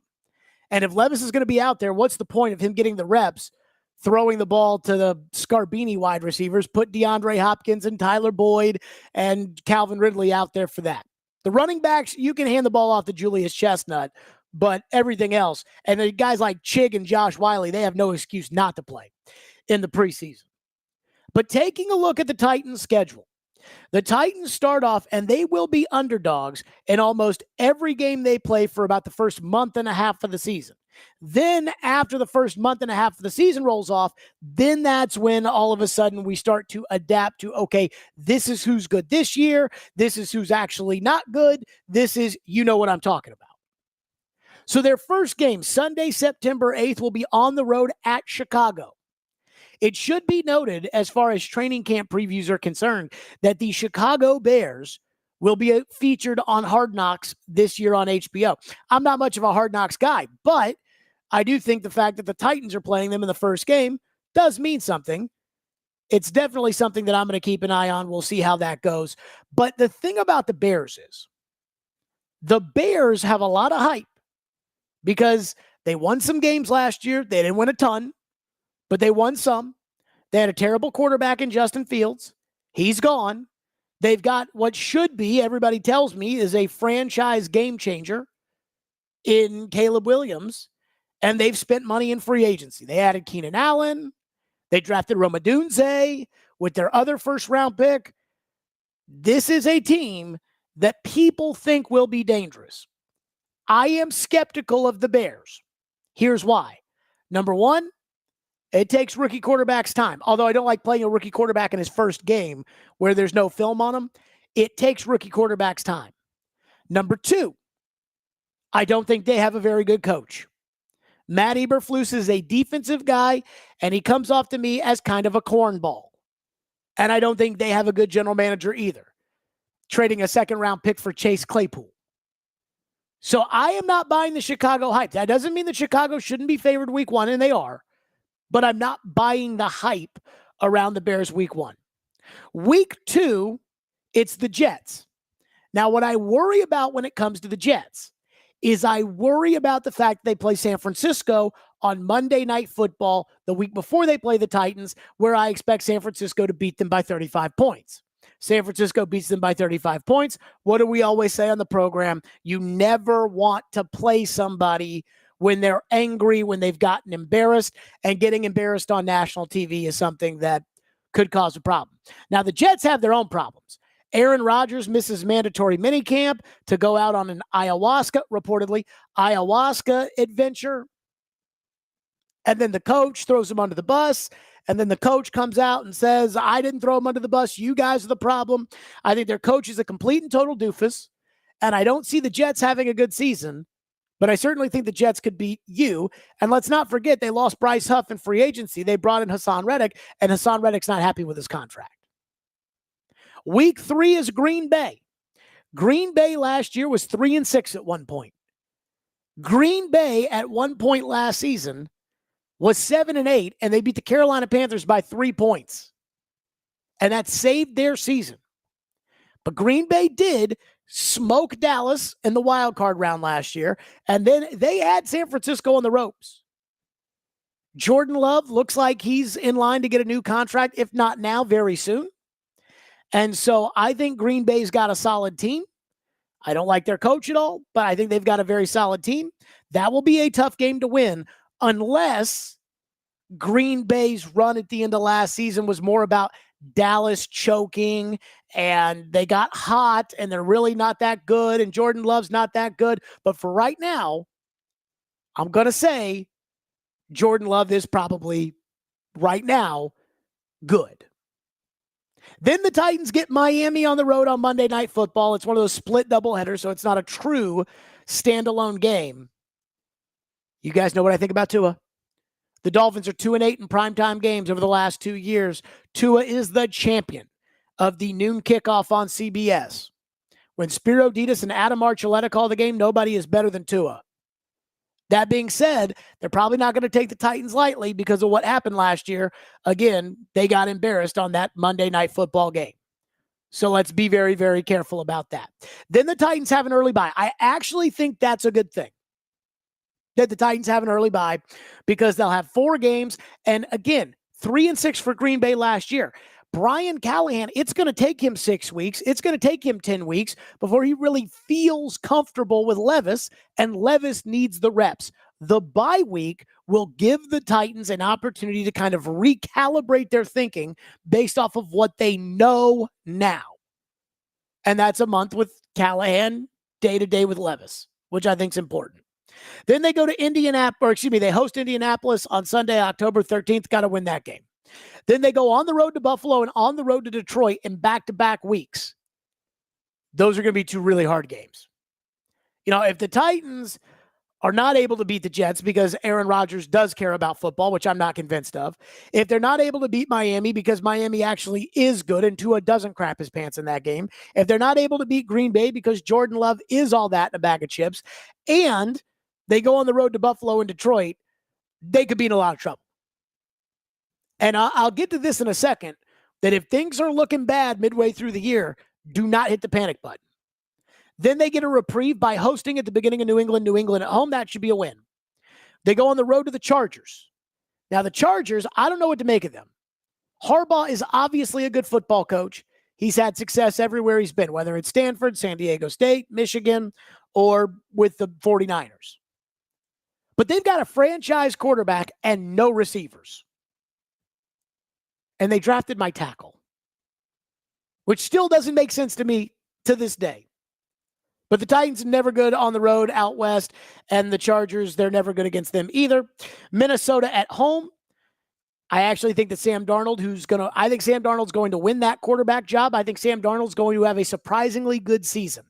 It would not shock me if Sam Darnold ends up as their starting quarterback for all 17 games, and that in reality, J.J. McCarthy sits the bench his rookie year.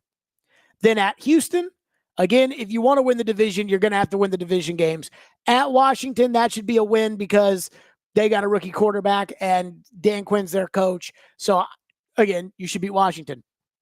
Then comes the final stretch of games of the schedule. And this is the one good thing. Again, we talked about Green Bay and how Green Bay's schedule last year, it saved them that they got Carolina when they got them. But the Titans play, of their divisional games, they play 4 of their last 5 against the division. Jacksonville at home, Cincinnati at home, at Indy, at Jacksonville versus Houston. If the Titans spend the first month and a half working out the kinks, in theory, they could be a 3-5 team through the first 8 games. But they only play 1 division game in that period. Then if you start to win your division games, again, this is the NFL, Houston's not going to go 17-0.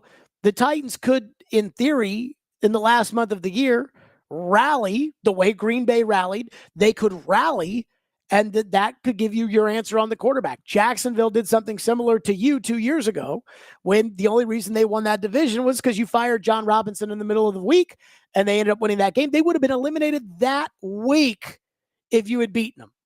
But they beat you in the division games. That game against Cincinnati that's in there, again, that's a December 15th game. That one makes me a little nervous, just a little nervous, because Cincinnati's really, really good. But the one thing to keep an eye on, I'm not one of these people that thinks that Joe Burrow is injury prone. I think that the Cincinnati Bengals offensive line is prone to getting the quarterback hurt. But in 2 of his 4 seasons, Joe Burrow has not been available by December 15th. So that's another one to keep in mind. And then the Titans round out at Indy, at Jacksonville, and versus Houston. And again, that'd be a great opportunity. Even if you don't make the playoffs, that would be a great opportunity to see where you really are, especially as compared to your division foes. You learned last year when you went on the road to Houston how far away you were from them, just based off of how terrible your offensive line was. So that's just taking a look at the Titans' schedule going into the 2024 season. Coming up next, as we wrap up our training camp preview show, there is one word that I have, and maybe I'm even talking to myself when describing the Titans, and we'll do that next. This is the 2024 training camp preview show on Stillman & Company, 102.5, 106.3 The Game. Nothing says celebrating the summer like ice-cold Fireball Cinnamon Whiskey. And I'll tell you exactly why. Because Fireball Whiskey goes down so smooth and it tastes so great. There is no better way to ignite the night than to do so with ice-cold Fireball Cinnamon Whiskey. You guys know I've been enjoying Fireball for years. And this summer, when you're on the lake, the beach, even out of the country, there is no better place to be than with your friends and some ice-cold Fireball. Ignite the night. Please do it responsibly and be 21 years or older to enjoy. That's Fireball Cinnamon Whiskey.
with Tavondre Sweat, which we'll see. Now, I'm not going to have a lot of patience if Tavondre Sweat can't get in shape. That's different. We'll probably have to have patience when it comes to training camp with L'Jarius Sneed's knees because he probably won't practice very much. And again, that's fine if you're sure he can play in the games. If he ends up not playing in the games, we're going to have some serious problems. But patience, that's the word. When I look around the NFL and I look at why these quarterbacks fail, it is very easy for us to point the finger at the quarterbacks, to point the finger individually and say, you suck. That's why. But that's often not why these guys fail. I remember when Josh Allen was coming out and they had the combine. And I asked Floyd at the time, I said, what do you think of Josh Allen? Because at the time, Josh Allen was not very accurate. His numbers at Wyoming were good for that level, but it wasn't like he was unstoppable. And he was not a high completion percentage passer. And so I said, what do you make of this guy? And he said, watching his combine workout, he reminded him of Ryan Leaf. And you would hear that and say, Ryan Leaf, well, Ryan Leaf sucked. That means that Floyd thought Josh Allen was going to stink and that he's a bust. And that's not what he meant. What he meant was he's in the exact same spot right then and there as Ryan Leaf, physically. Now, there's no way to know what's in the head and what's in the heart, and your combine workout's not going to prove that. But again, he's saying that's just what I saw when I watched it. But think about what happened with the Buffalo Bills. They tore that entire team down. They had made the playoffs the year before, and they tore it down to bring in Josh Allen, to bring him along slowly, to play defense, to accept his mistakes, to develop the quarterback. And Josh Allen was not a superstar year one. Josh Allen was not a superstar year two. In fact, they lost a playoff game on the road at Houston in large part because of Josh Allen. But boy, have they been rewarded because of their patience. Solid coaching with Brian Dable as his offensive coordinator. As they grew Josh Allen, franchise quarterback. I mean, Patrick Mahomes, again, no draft guru thought Patrick Mahomes was worth the number one overall pick. But Patrick Mahomes had the benefit of going to the best coach, sitting on the bench, learning from a true veteran quarterback, the fastest wide receiver, the best tight end, a team that was the number 2 seed in the AFC the year before he got drafted. That allows him to develop. Tom Brady's the greatest quarterback ever. He sat for a year. Patience. Aaron Rodgers is probably the best quarterback in between Brady and Mahomes, and Aaron Rodgers sat for 3 years. Patience. By the way, Aaron Rodgers' replacement sat. And midway through last year, they were 3-6, and their general manager came out and said, hey, we're going to have to see. I think they were 7 games into the season, and Brian Gutekunst came out, the general manager, and said, these next 10 games are going to be really important. But they were patient. So that is the theme when it comes to training camp. When it comes to breaking down the 7-on-7s, when it comes to the preseason, and I have said, the Titans need to play their guys in the preseason. I know you guys are going to say, well, Jared, what if Will Levis gets hurt? Then how will you feel? And I will say that is the cost of doing business. That we cannot practice football scared around here. But again, don't look at reps in the preseason and just say, Levis sucks. Because he showed us enough last year. Unlike Malik Willis as a rookie, Will Levis showed us enough last year for us to think, you know what? There is something there. There is real talent there. Now, will they unearth it? Will they nurture it, develop it, grow it? I don't know.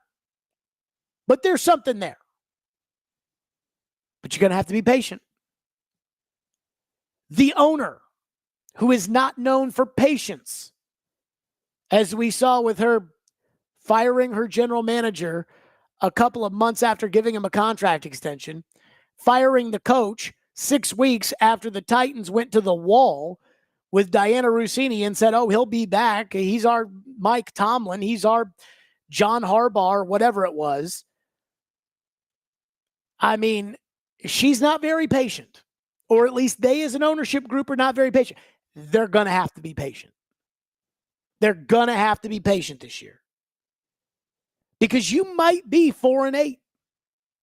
You might end the season at 7-10. You were 6-11 last year. You might end this year at 7-10. But if you walk out of it seeing the development of the quarterback and thinking that you've got a true guy, it's probably going to be worth it in the long run. It's going to take time. As good as Bill Callahan is, or at least the reputation that Bill Callahan has, it's going to take time. It's going to take time. So that's the word that I stress to everybody, and that is a word that when it comes to sports fandom, people don't really like to hear. Patience. But the best teams in pro sports, not just football, the best teams in pro sports usually exhibit some sort of patience. It's usually a process. Jason Tatum and Jaylen Brown in basketball didn't just wake up in the NBA yesterday. No, they've been doing this for about 6 or 7 years. They lost the finals 2 years ago when they were probably a year or two early, and they blew it in Game 7 against the Miami Heat in the conference final last year. But now it's all worth it, right? That's how pro sports works. Patience. Would I love for the Titans to be the Houston Texans of this year? Absolutely. Would I love for Will Levis to be the next great second-year quarterback? Joe Burrow, Lamar Jackson, Patrick Mahomes, when, again, you just knew in year 2, this guy is a star. Absolutely. But I'm also realistic. And expecting Will Levis to be Peyton Manning in year 2, going from 3-13 to 13-3, is not something that is realistic. Expecting them to get out there learning a new offense with a new coach, with a new terminology, with the coach learning them, with everything else, expecting them to get out there on the football field right away and have it mastered at training camp, that is not likely. And let me say this about training camp. When I go out there, and I will go out there this year, in years past, I've been duped by Chiga Okonkwo and Traylon Burks, and bad in training camp means bad in the regular season.